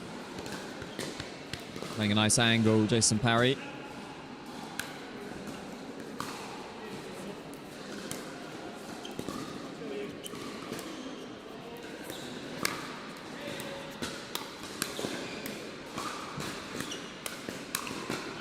And the chance was there. Phil Nash, knees bent, arms outstretched, but put that ball into the net.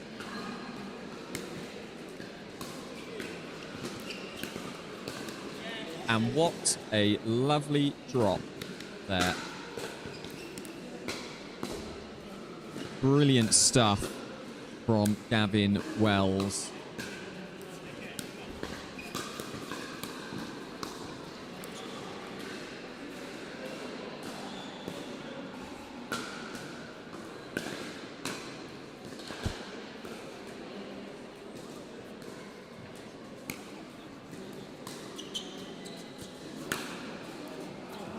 Another ripper.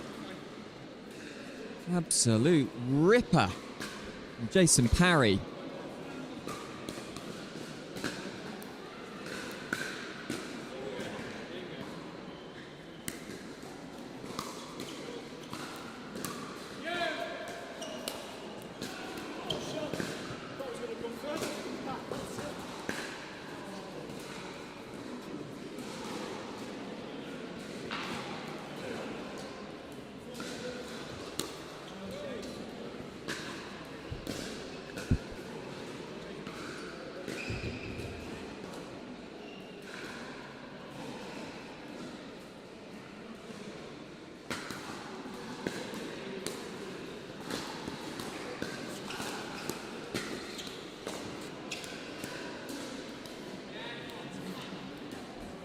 Yeah, very nice there. Just targeting the Phil Nash backhand. And a good first drop from him, but the follow-up didn't get it back over.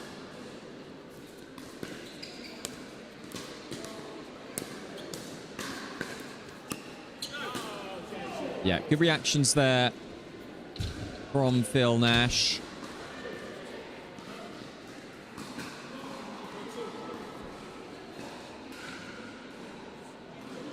And we are at 2-4-2 in this match.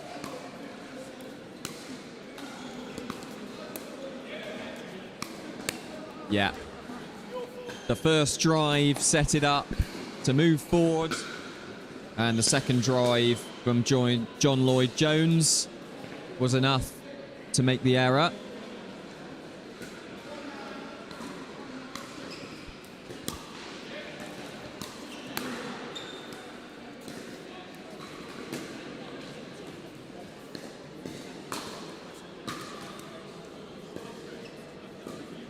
So close match so far, 4-3-1. Yeah, and I'm going to do an instant replay of that one. Phil Nash showing his cat-like reflexes, steering that backhand cross court.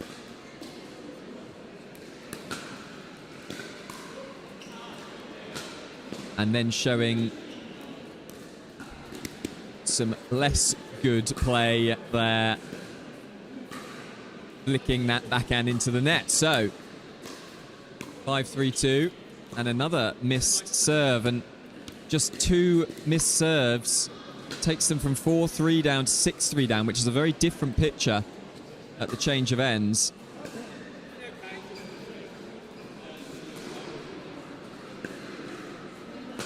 And I can tell you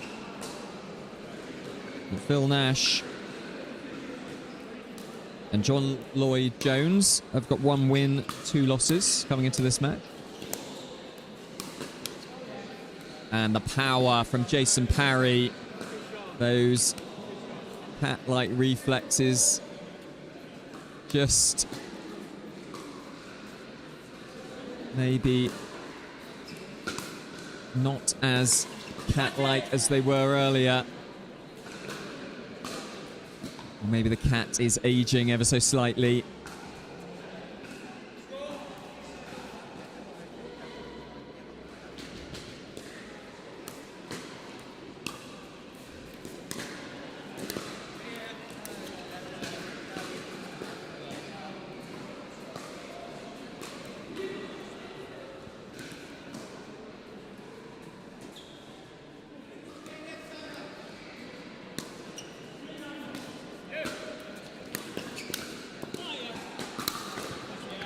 Yeah, good recovery from Phil Nash, but Jason Parry punishing that follow-up.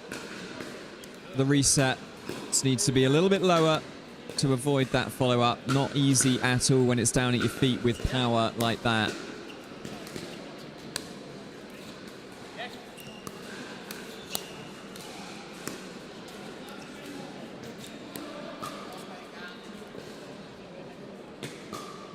Whenever Phil Nash misses that backhand, he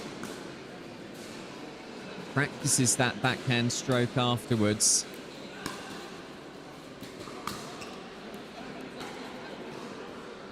That a good return there, deep.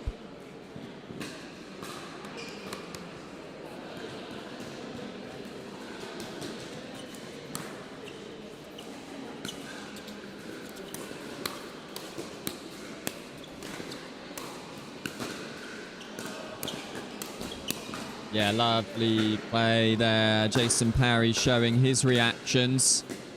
Good play initially from John Lloyd-Jones.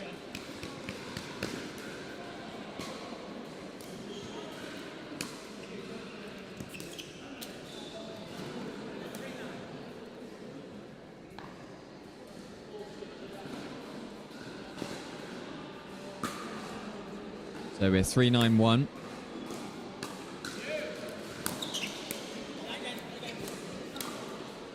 Yeah, good leave.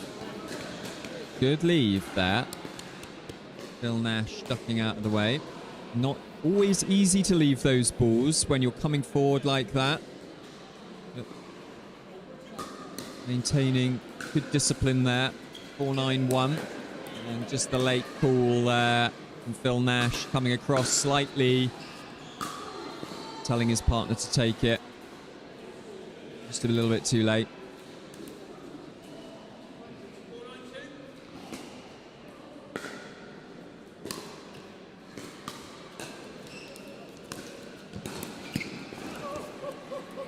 Yeah, lovely drop from Phil Nash. If he can hit a few more of those, that is going to cause all sorts of problems. 5-9-2, and they're picking up a little bit of momentum. Can they keep this up?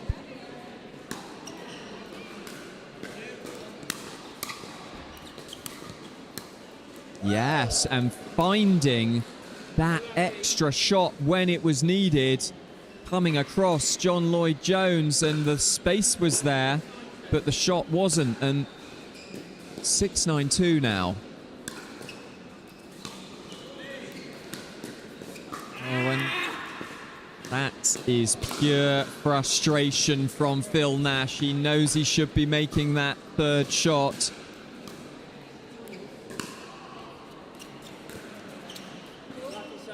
Lucky. 9-6-1.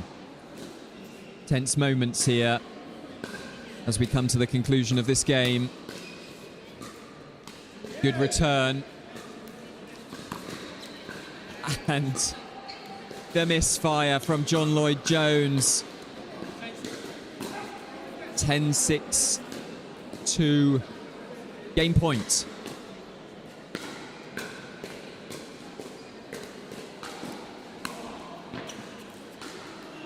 And that one just creeps wide, and a valiant comeback. Stop short.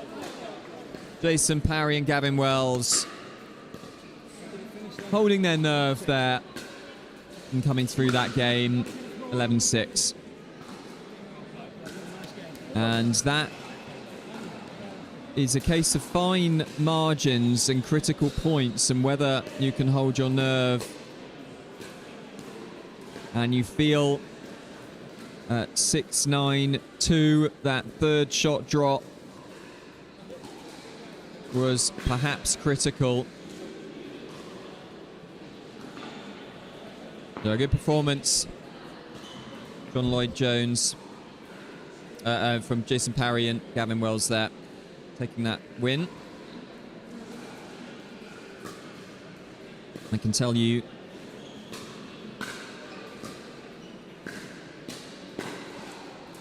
Jason Wells and Jason Parry and Gavin Wells make that 3 wins out of 4. With one more match to play. And it's going to be a close group, this. 6 teams total, 2 to qualify.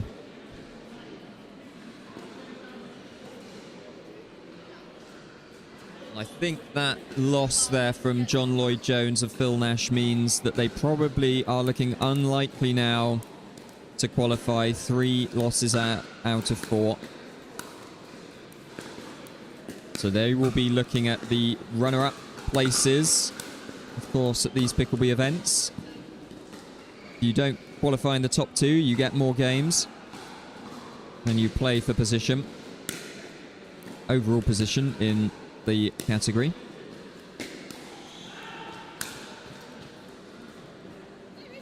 So other strong performers in this category, in this group 2 of the 50 plus men's 3.5 plus, is a pair we saw earlier winning their match on show court, Michael Lane and Steve Kilworth, who have won all of their matches so far. Although they will have just finished their 4th game. But they had 3 wins. And that extends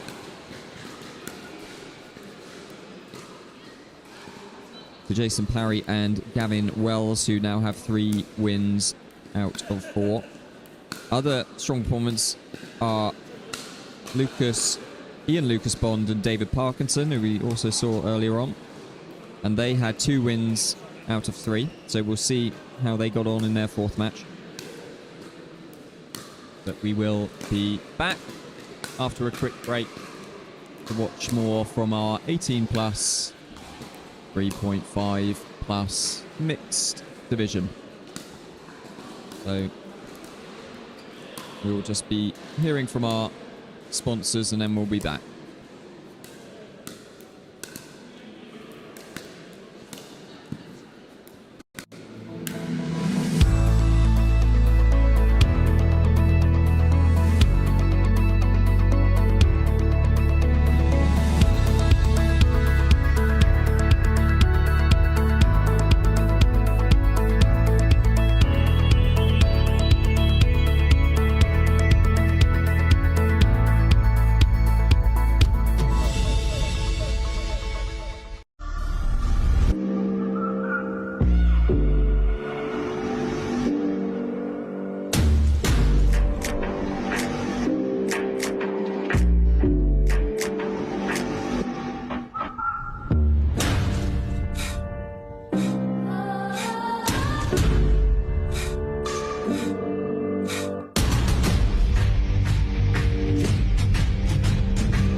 Navigating the complexities of international taxation can be challenging.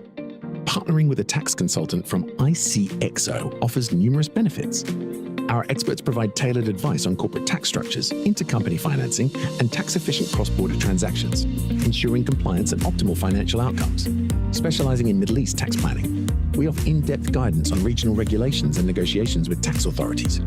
Additionally, our team assists with transfer pricing policies, aligning with OECD and local regulations, and managing tax risks across multiple jurisdictions. Trust ICXO to navigate the complexities of international taxation effectively. ICXO Tax Less Taxing. This is what you're waiting for. I think we're ready to ride. I think I'm ready tonight. I think I'm ready tonight. This is what you're waiting for. I think we're ready to ride.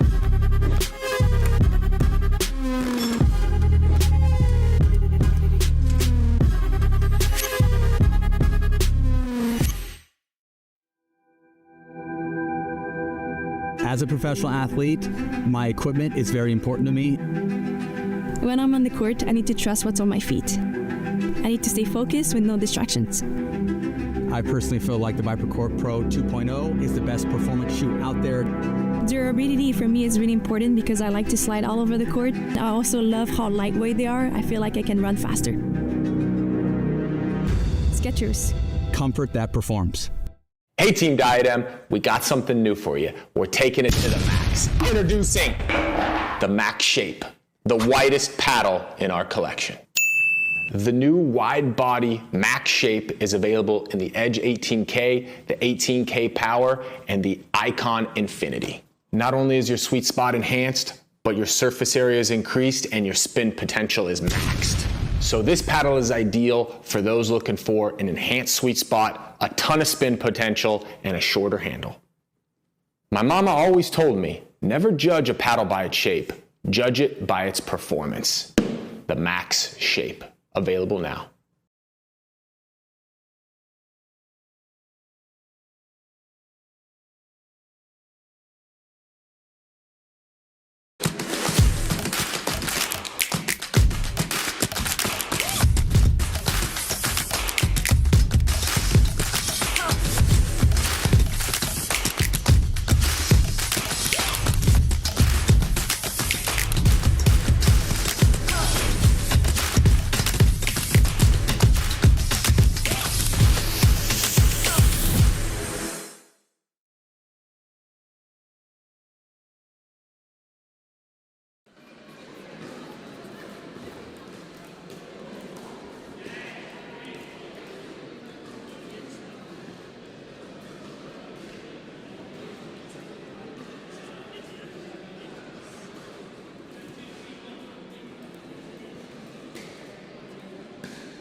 So we turn our attention back to the 18 plus mixed 3.5 plus division. And Simon Farr has got the names.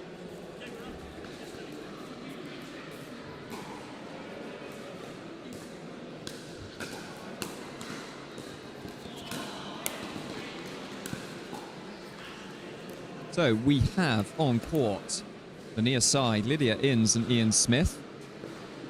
And the far side, Tony Millington and Georgia Roberts.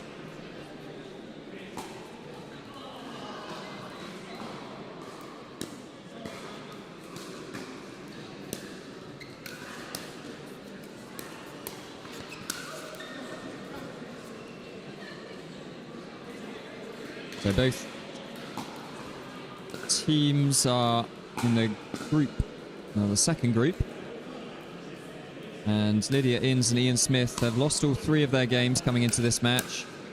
Millington and Roberts have won 2 out of 3. And perhaps an indicator of why, a lovely forehand shot down the middle there from Georgia Roberts.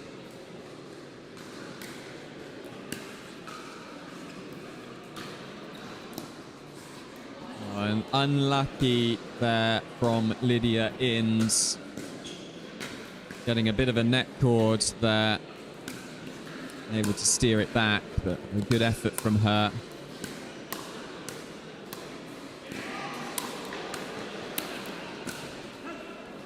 Leave. Important leave there.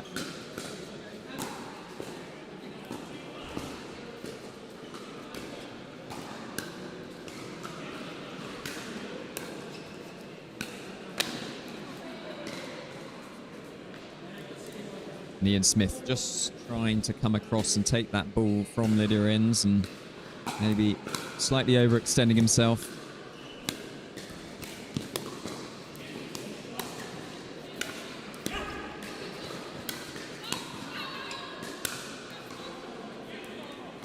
And we have an out call there. Just looking back, hard to see.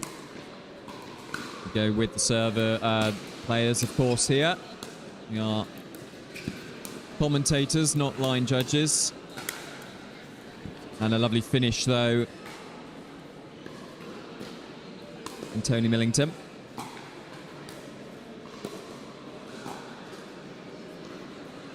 So we are at 0-3-2. Lydia Innes serve. And that's their first point on the board. A misfire on the backhand side. Coming forward, Tony Millington just not controlling that shot.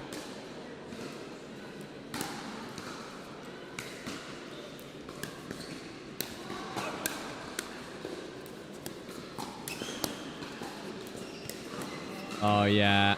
Just testing out the reactions. Lydia Innes did very well to get the first one back.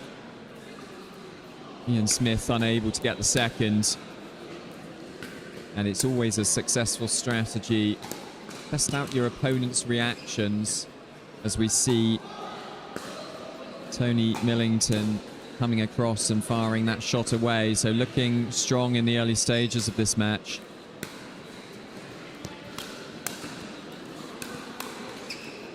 And Lydia Smith, when that ball is fired at her, she leaves the court entirely. She jumps up in the air.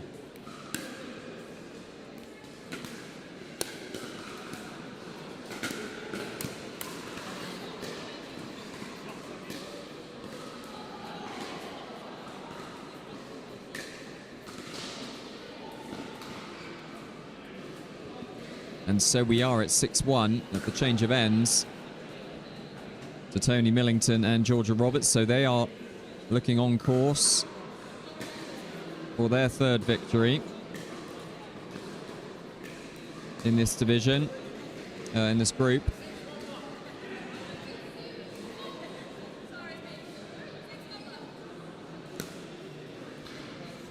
And a miss serve. 6-1-2 now.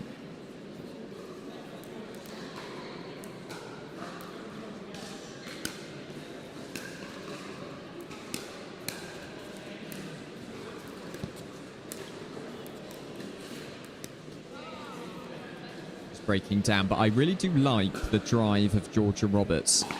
It's consistent, it's hard, a little bit of top spin, and it really, on the third, gets them nicely into the point often. Even if it doesn't win the point always, although it does,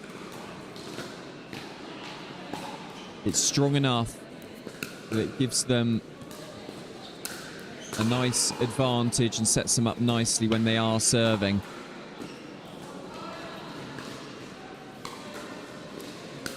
So 2,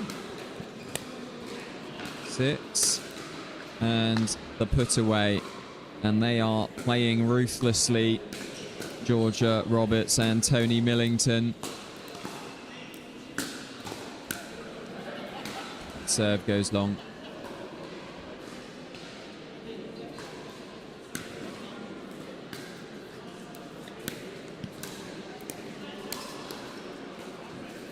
Great defense.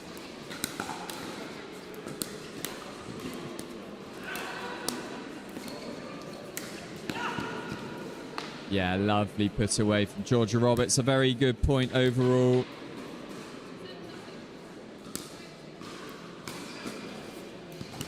Seven, 2-2.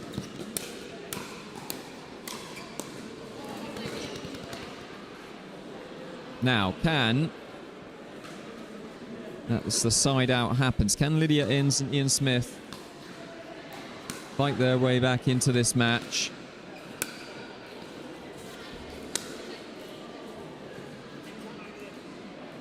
That one hit Lydia Inns' paddle before it landed. I think the ball was going out, so that will be a little bit frustrating. And the missed third, so handing it straight back.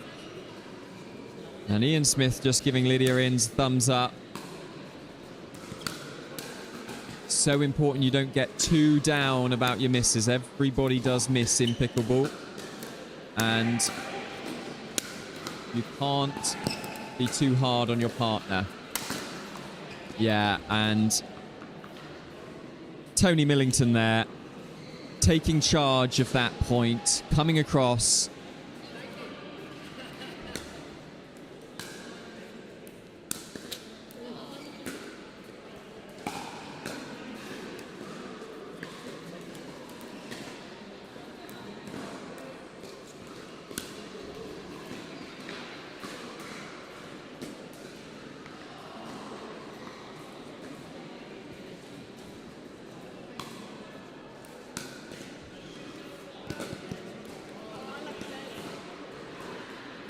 And they need to make their opponents play on that third. In the immortal words of Nick Hobbis, so important. Serves, returns, and thirds.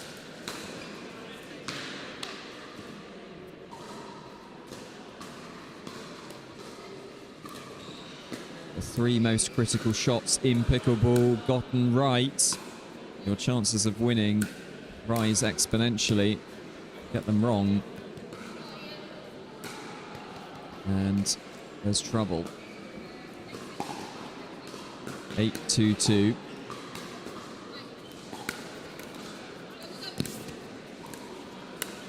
Yeah, and nice put away there from Tony Millington. Just seeing that pop up, putting it away. And then a missed serve. A missed return, rather. Brings up 9-2-2.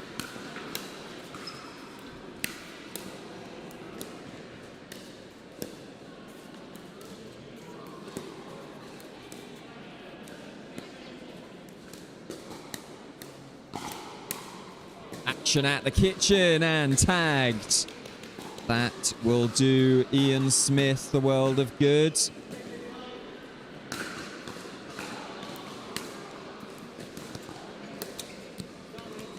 And that will do Lydia Inns the world of good. Getting that ball low enough to make it difficult for Georgia Roberts.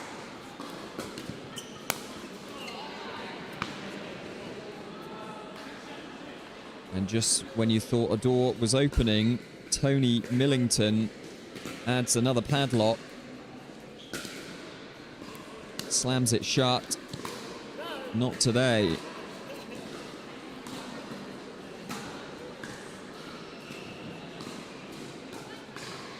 A 9-3-1 the score now.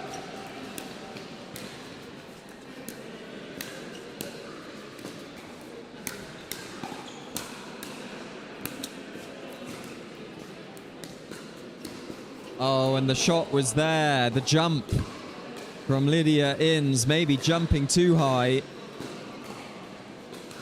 And we are at game point. There will be a second chance.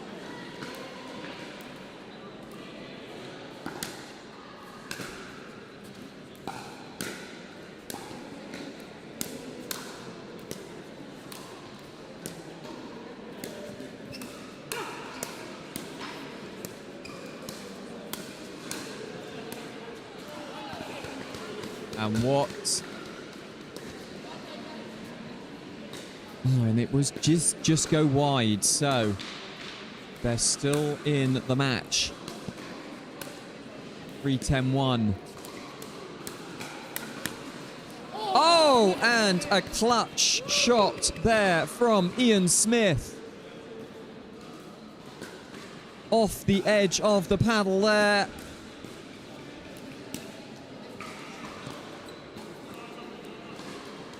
But a missed third. So frustrating after a good play like that.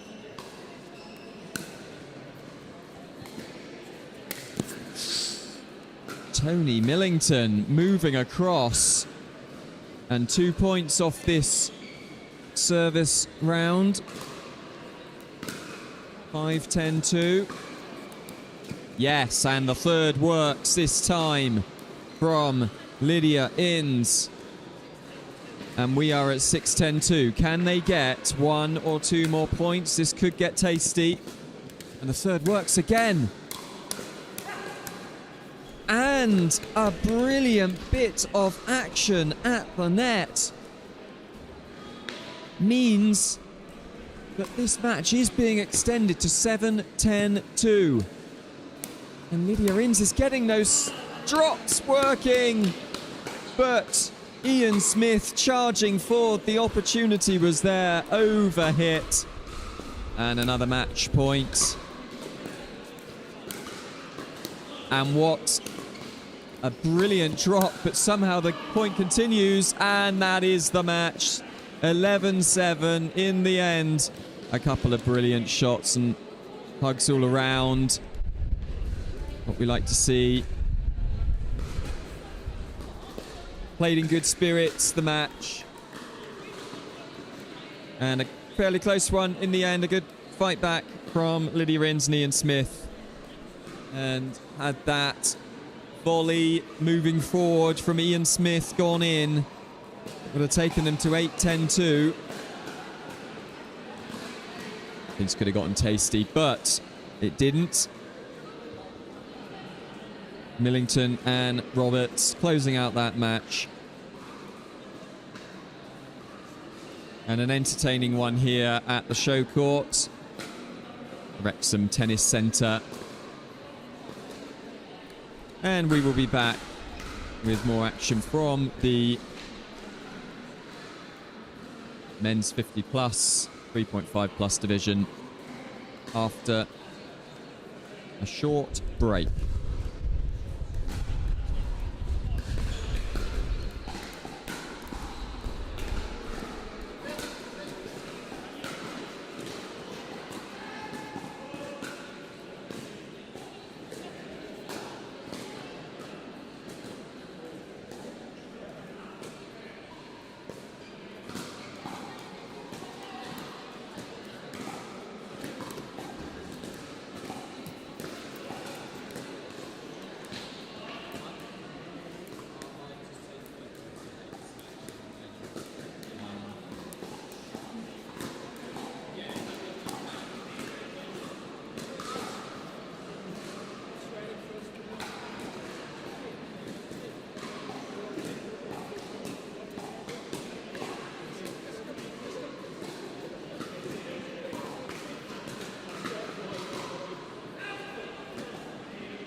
So the 50 plus men's 3.5 plus division continues here in Group 1.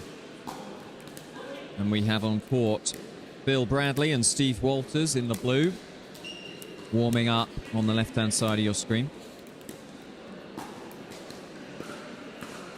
And Alan Jones and Steve Andrews in the red on the right-hand side of your screen. And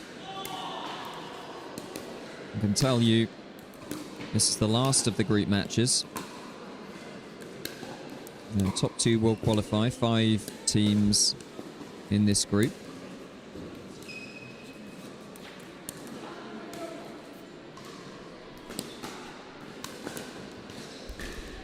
And Phil Bradley and Steve Waters have found things a little bit tough going so far.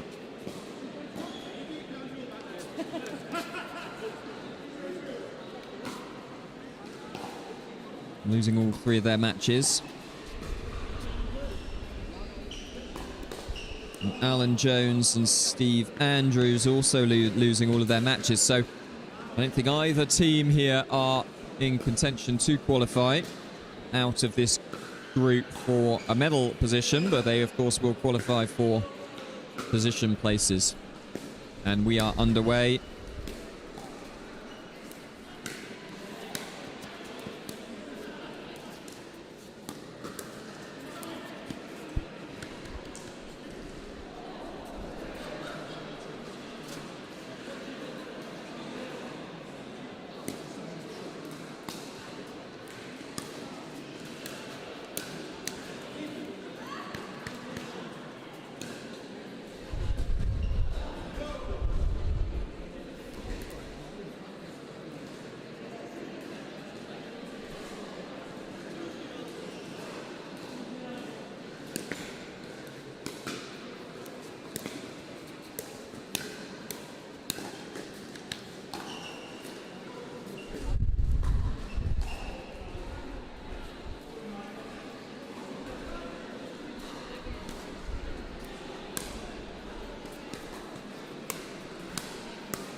And a nice play there from Steve Andrews. Alan Jones, I believe, refers, or everybody knows him as AT. And he is on the right-hand side of your screen.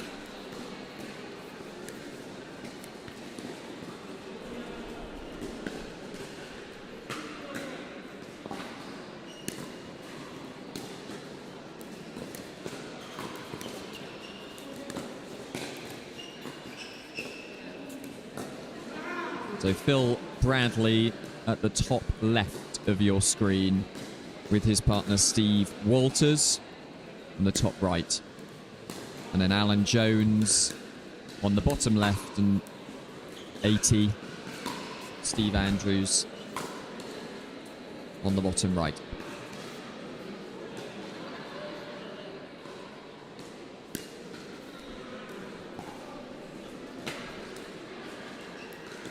So both teams will be wanting to put on a good display for the show court here in their last match in the groups.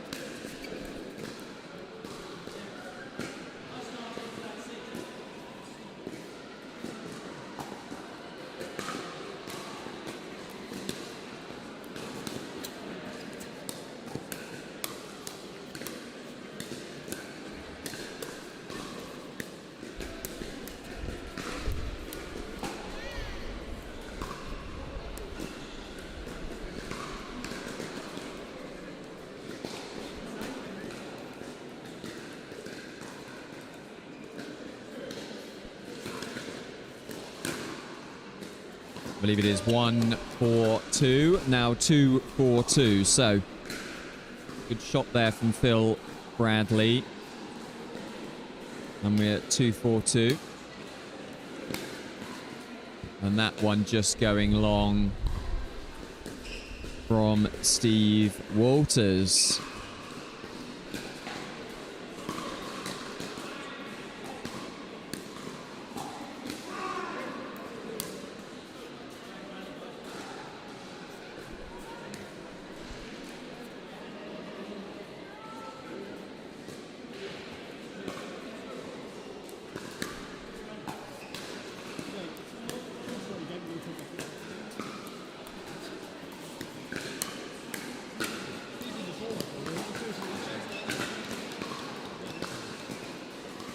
Some nice action there at the net.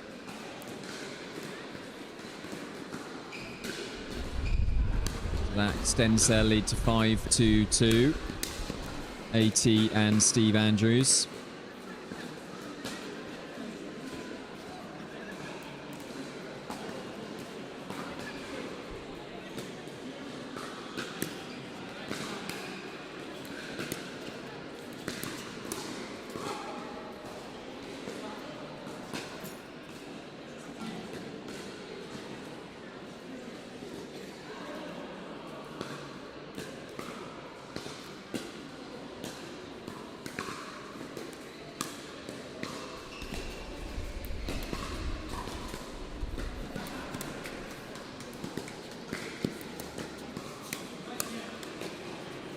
Yeah, good shot there.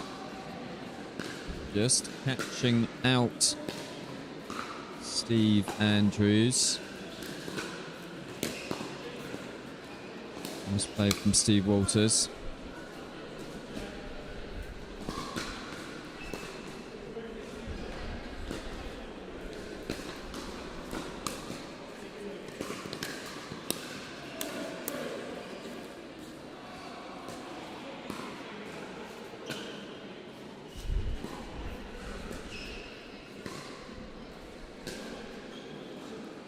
So reducing the deficit now for 5-2.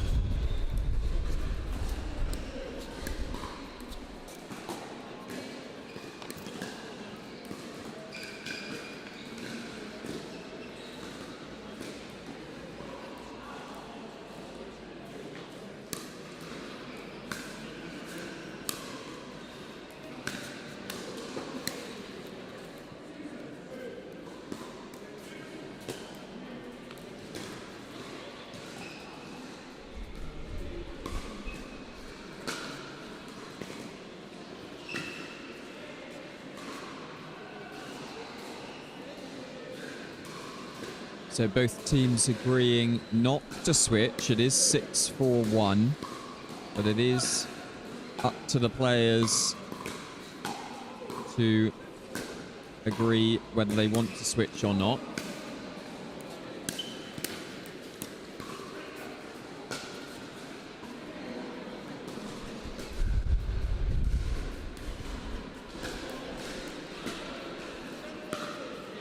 And now 7-4-2.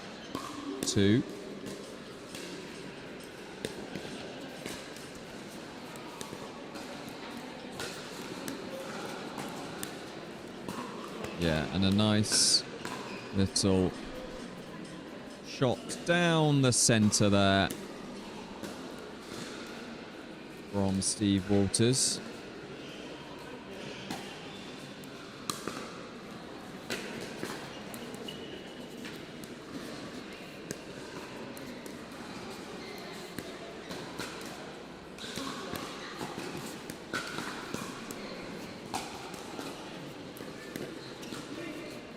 Lob goes up. And a great finish. And a good point all around there. Doing some good action at the net. And the put away nicely done by Steve Andrews.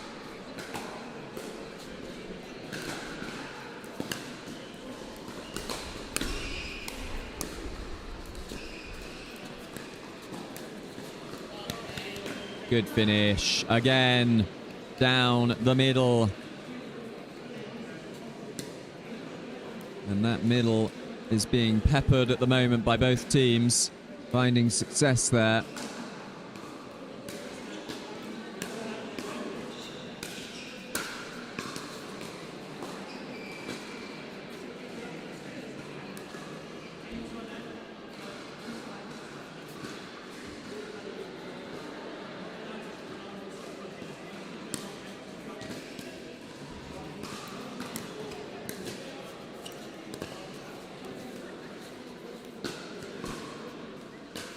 That's 8-5-1. And AT and Steve Andrews are edging their way to their first win in this group stage.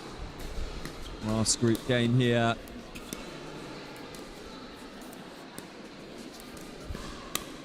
And a good finish as well. Nice play. Waiting for the opportunity and firing away. Good one by Steve Andrews. As that return goes long, and that is 10 now. 10-5-1. 2 points, 2 opportunities to take their first win. And some good defense does it for them.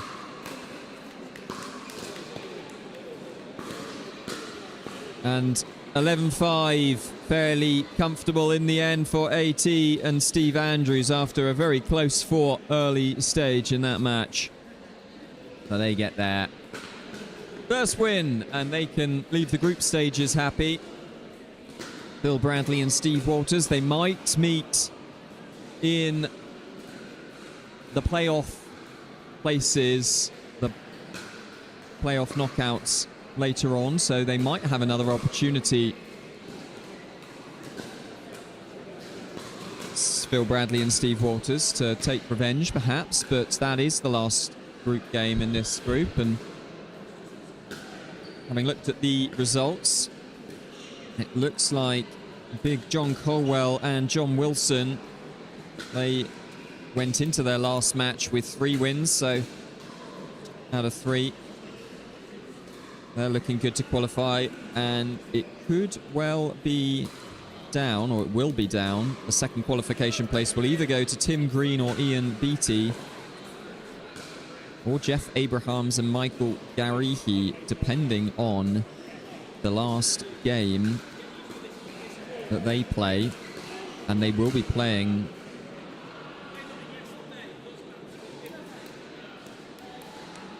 so Jeff Abrahams and Michael Garihi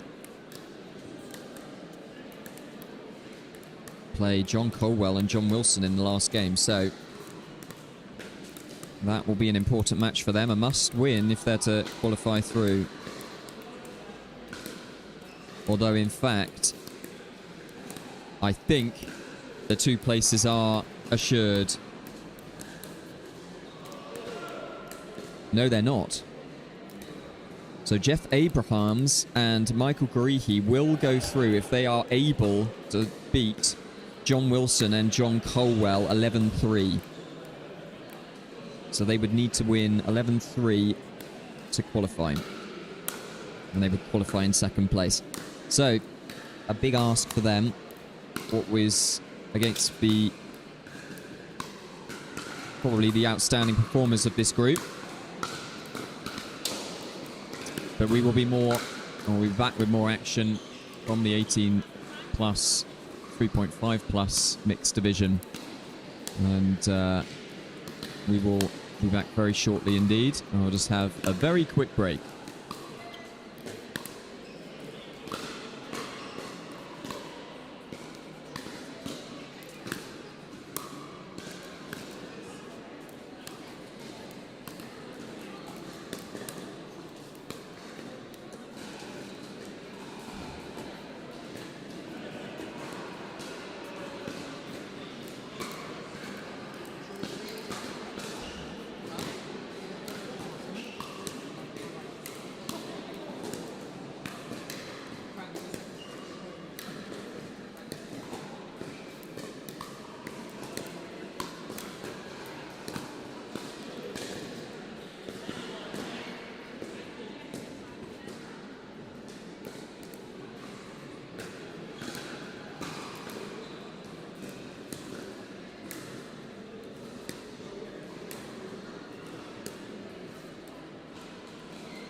So we are continuing action here for in our final group game of the 18 plus mixed 3.5 plus division.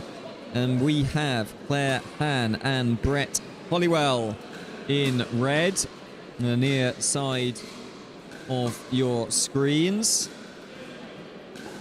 And Tracy Hockin and Matt Sinnott far side. Matt Sinnott will get us underway.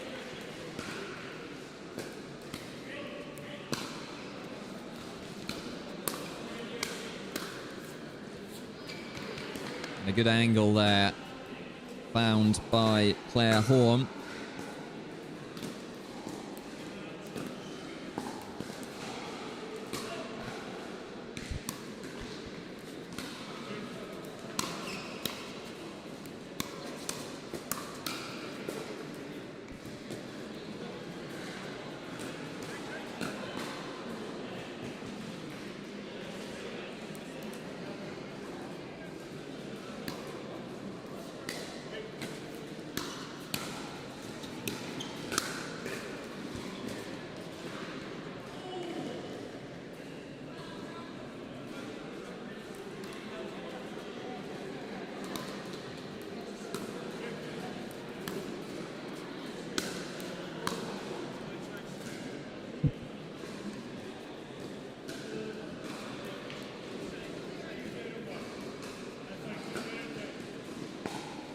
A 2-0-2.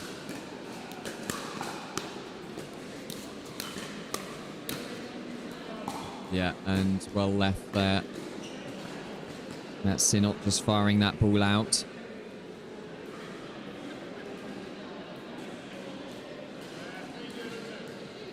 So a good start from Claire Han and Brett Hollywell.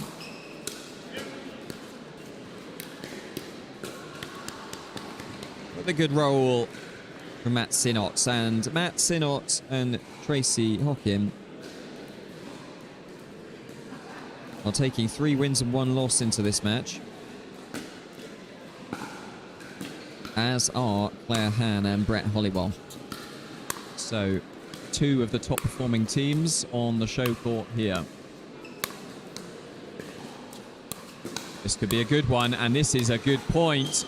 Just missing that ball wide, but some great action from both teams.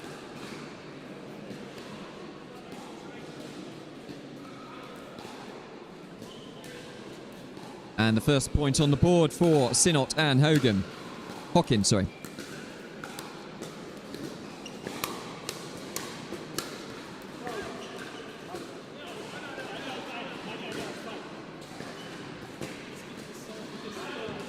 And firing that ball out from that advantageous position.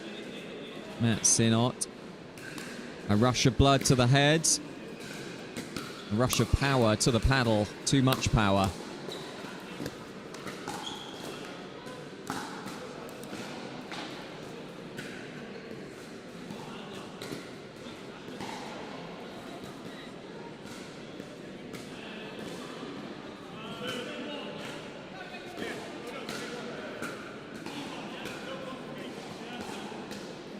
So employing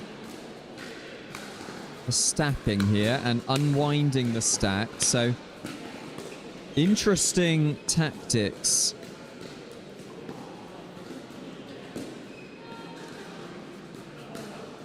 So Matt Sinnott is a lefty. And so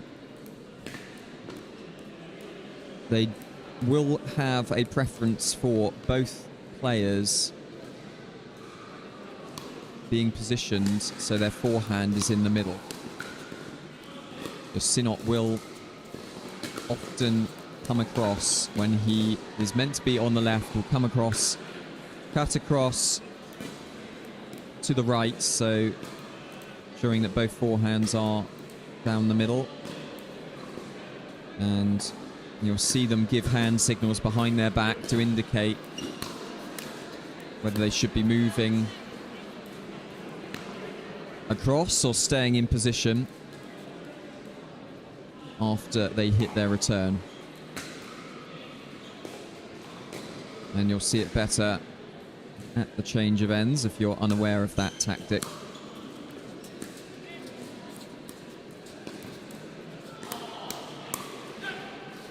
And a good call from Matt Sinnott. That ball sailing long.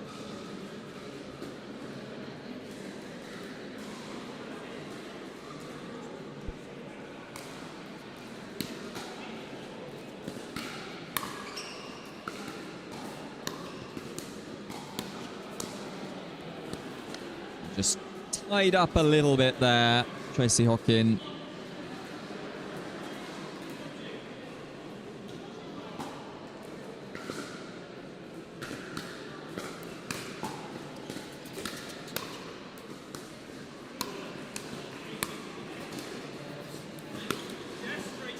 Yeah, and that's good play moving forward. Up the court, Tracy Hockin. And making it difficult enough that it just encourages an error from Claire Han. Yeah, and that's power from Matt Sinnott. The lob goes up, but nowhere near deep enough, and he's a tall man, is Matt Sinnott. He's going to be putting those ones away.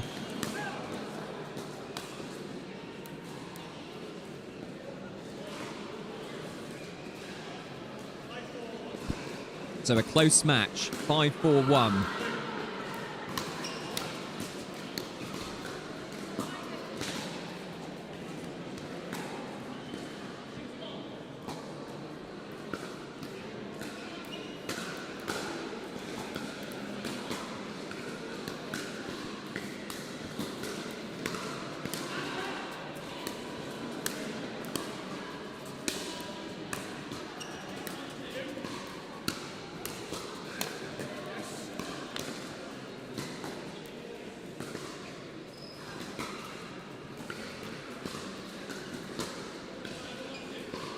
Winning the side out, and evening scores up as well. That roll volley attempt from Claire Han into the net, and that ball just going out, and from a lead goes to a narrow deficit, 6-5. And I can't tell you the importance of this match. In this group, there are 4 teams with 3 wins out of 4. And so, really, it is a must-win game if either team wishes to qualify in the top 2 positions. And even if they do win, it isn't guaranteed that they will go through. It will depend on the other fixtures being played out. So, a must-win for both teams.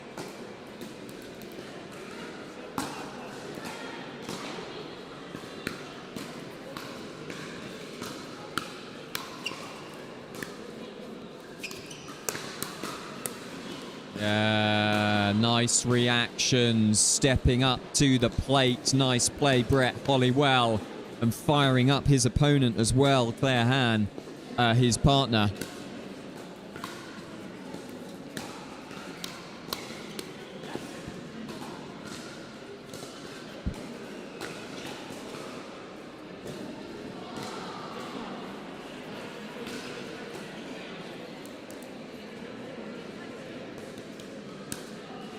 And we are at 8-5-2.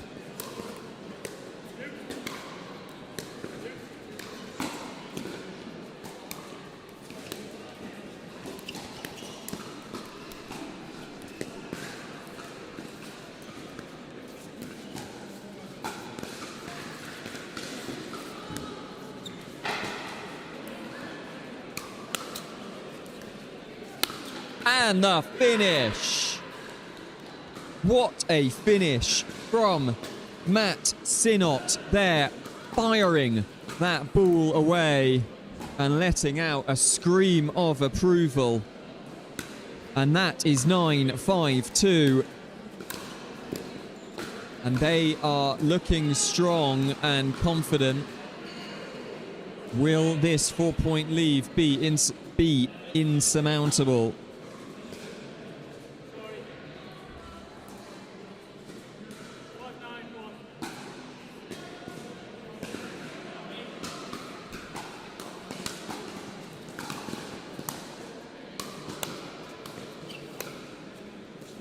Going long.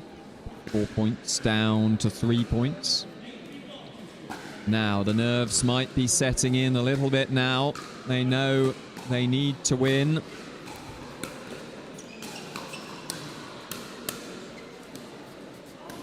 If they want to guarantee a qualification place.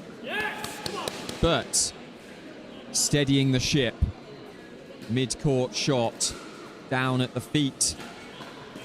Claire Han. And Claire Han inexcusably puts a serve in the net at 6-9-2. Critical moments. And now 2 opportunities to extend this gap and possibly take this match and qualify for the knockout places here. And tagged. A good movement forward there from Claire Han.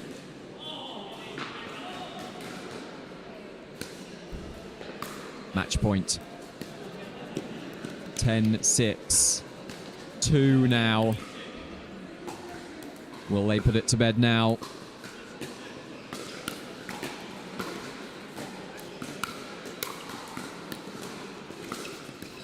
Yeah, and Brett Hollywell and Claire Han.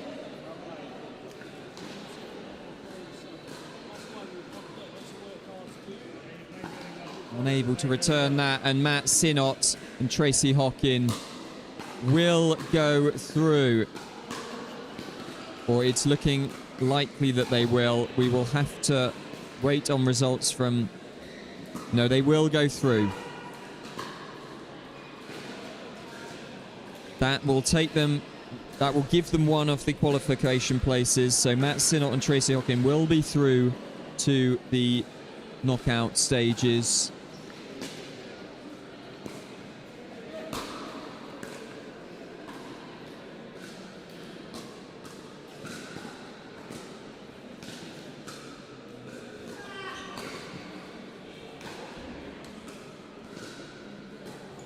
A good performance from them. And they'll be delighted with that result. Claire Han and Brett Hollywell were the best performing team in this division going into this match.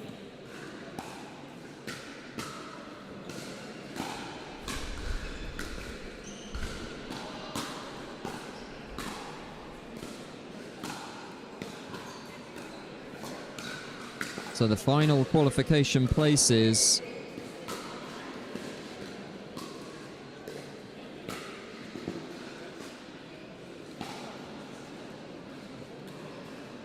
are the teams in the mix. Jessica Han and Andy Swee. And Tony Millington and Georgia Roberts, both with 3 wins out of 4. And that is a clash that will determine who the second qualification place will go to. So one of those teams will win that. They are playing each other. And so the winner of that match will qualify.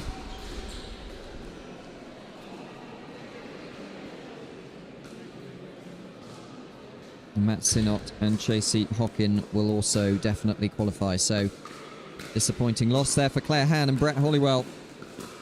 After such a good performance throughout these group stages, it's fine margins in pickleball, as we all know.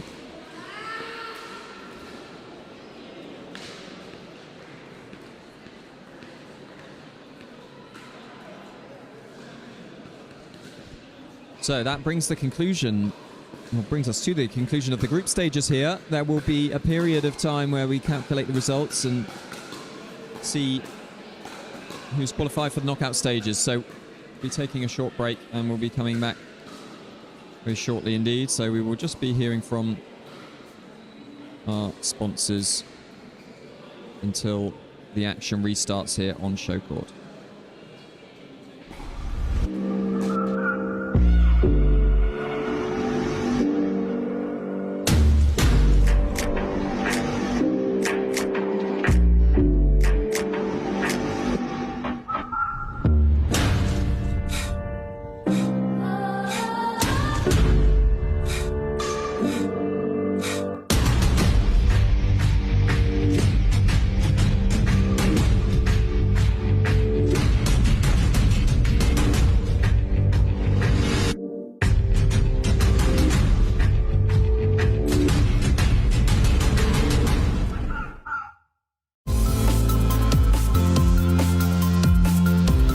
As cyber threats grow in frequency and sophistication, businesses must protect sensitive data, maintain regulatory compliance, and ensure operational resilience.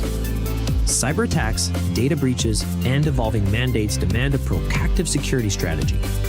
Our expertise delivers tailored cybersecurity solutions, including advanced threat detection, robust data protection, and compliance frameworks aligned with industry standards. By leveraging cutting-edge security technologies, we help you stay ahead of threats, prevent breaches, and safeguard critical assets. Beyond protection, we build resilience, your business with the tools to respond effectively to cyber incidents, ensuring continuity and long-term security. With our trusted guidance, you can confidently navigate digital risks and regulatory complexities. By partnering with ICTO, businesses gain access to expert cybersecurity leadership, cutting-edge security solutions, and a proactive defense strategy that ensures long-term protection against ever-evolving cyber threats. ICTO, here when you need it.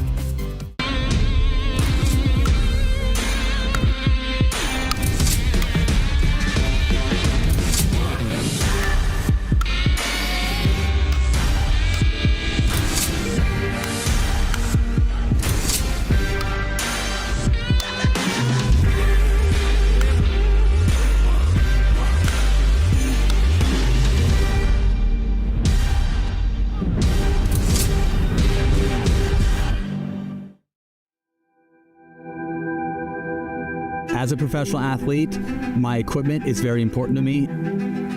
When I'm on the court, I need to trust what's on my feet. I need to stay focused with no distractions. I personally feel like the PickleB Pro 2.0 is the best performance shoe out there. Durability for me is really important because I like to slide all over the court. I also love how lightweight they are. I feel like I can run faster.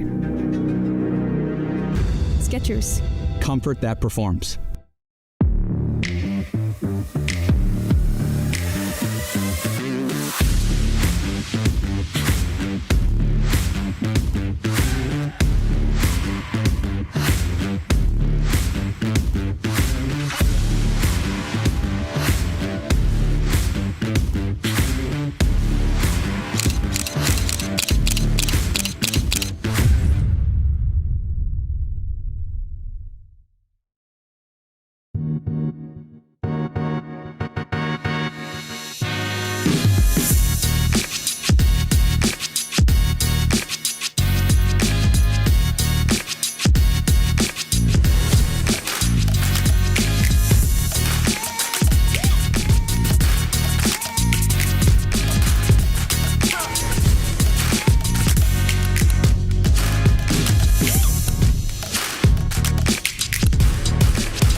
And we are back with our first semi-final here in the 50 plus men's 3.5 plus. And we have John Colwell and John Wilson on the top of your screens versus Jason Parry and Gavin Wells. Jason Parry in that bluish aquamarine top. Gavin Wells in the burgundy top. And John Colwell in the red top.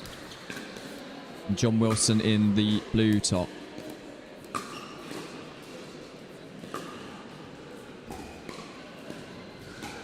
And this is the first in our semi-finals.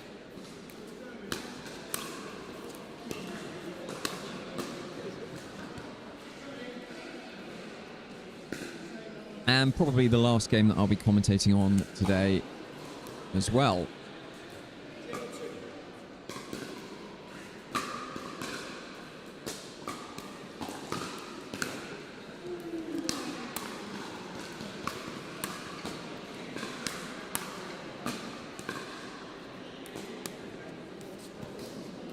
Yeah, nice handling of the power of John Caldwell's paddle there.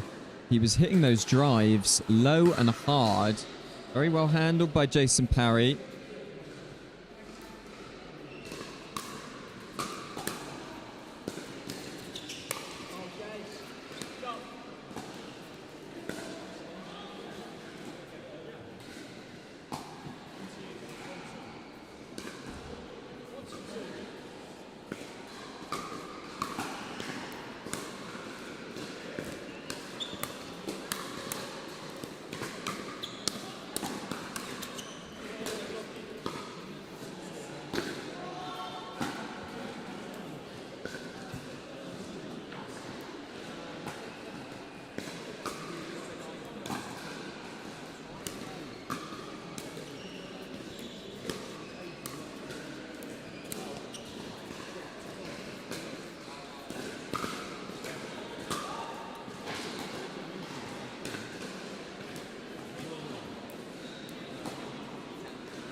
So 3-1-2 now to Jason Parry and Gavin Wells. So same format in these semi-finals as per the groups. So first to 11, one ahead, and we just saw there Gavin Wells, a clutch volley from him.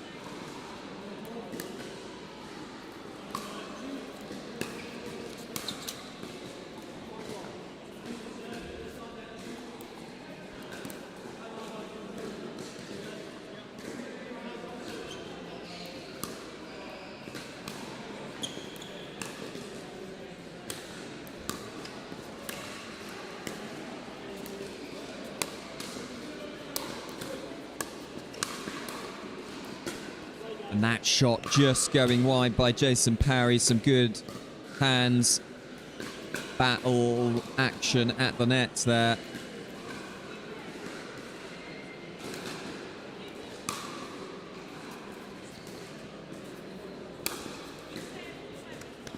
And a nice finish.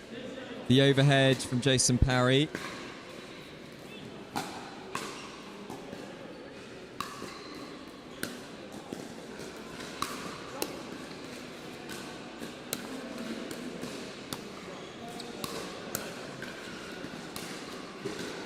Oh, and John Colwell getting a bit lucky with the net. He loves a drive from the back of the court, low over the net. And successful.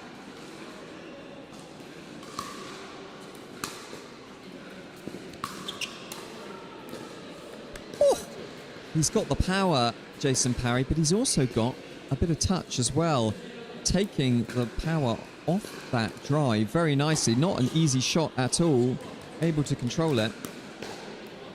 And then, as is so often the case, you hit a wonderful shot and then you hit perhaps one of the worst shots you're ever going to hit.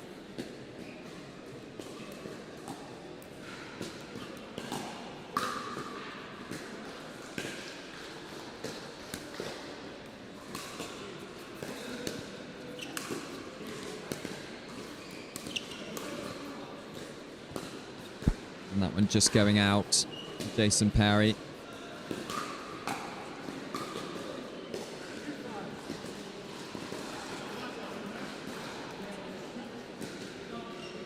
So we are at 2-5-1 here.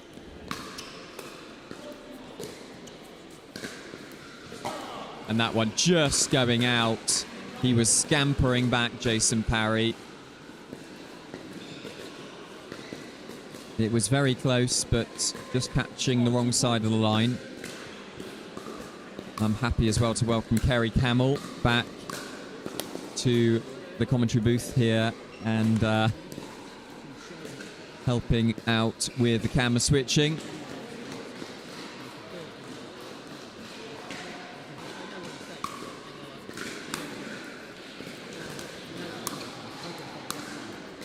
Oh, and tagged. Tag City gets another resident.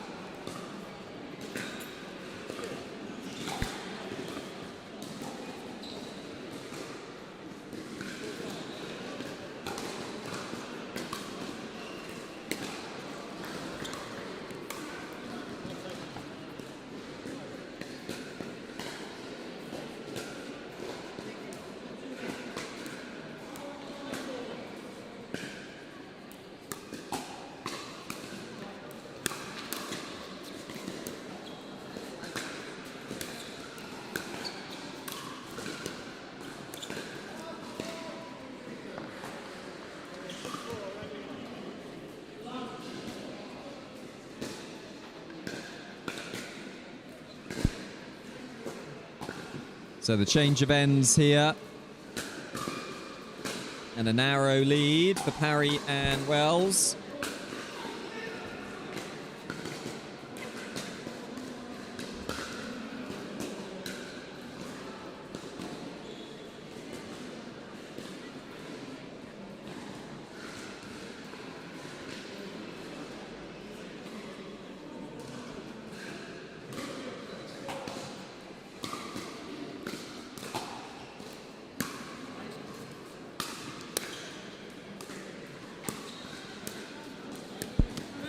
Yeah, Parry finding a nice angle there as well, making John Wilson stretch for that ball. And they do have the momentum behind them, and that is a missed return from Wilson there as well. They are at 8-4 and looking like they are on their way. Oh, and Wilson, 3 mistakes in a row. That ball was there to be hit, and it was hit, but a miss-hit. And 9-4-1. They need to make a move now. Do the 2 Johns and a miss return. And this game has slipped away from them all of a sudden, and they are at 10-4-1 with 2 match points to come as a minimum. And that ball goes long, and well done to Parry and Wells. They are through to the final here. The 2 Johns, Big John Colwell and Little John Wilson, will have to settle with a bronze playoff. And they competed hard for the first half of that match. And then just a few errors creeping into their game. So that is a good win for Parry and Wells. They will have a guaranteed medal, a guaranteed silver minimum, and a good day out for them, certainly. And that is the final game I will be commentating on probably this afternoon, as I'm off to play now for a bit. And we will be leaving the stream running, so you will be able to see the conclusion of the categories we have been following throughout this day. But from me, Tim Spurway, I might be back on a bit later, but for now, you will have to have silence for the very nice sounds of pickleball going on in the background.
Apologies, folks, for the technical issues here. We'll just be going offline shortly for a moment. Try.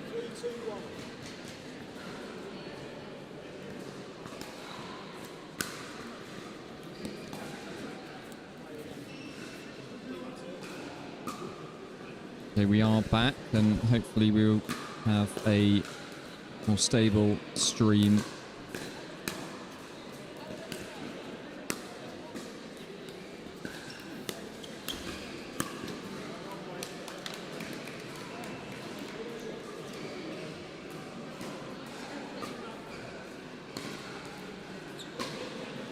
And they are at 4-2-2.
Good afternoon, ladies and gentlemen, and welcome back to the live stream at Wrexham Tennis Centre. We're delighted to say thank you very much for watching. We still have 31 people watching, which is very kind of you. Thank you very much. But as you can see, play is now stopped, and we're about to start breaking down the centre. So thanks again for watching, and we'll see you in Cardiff Thursday.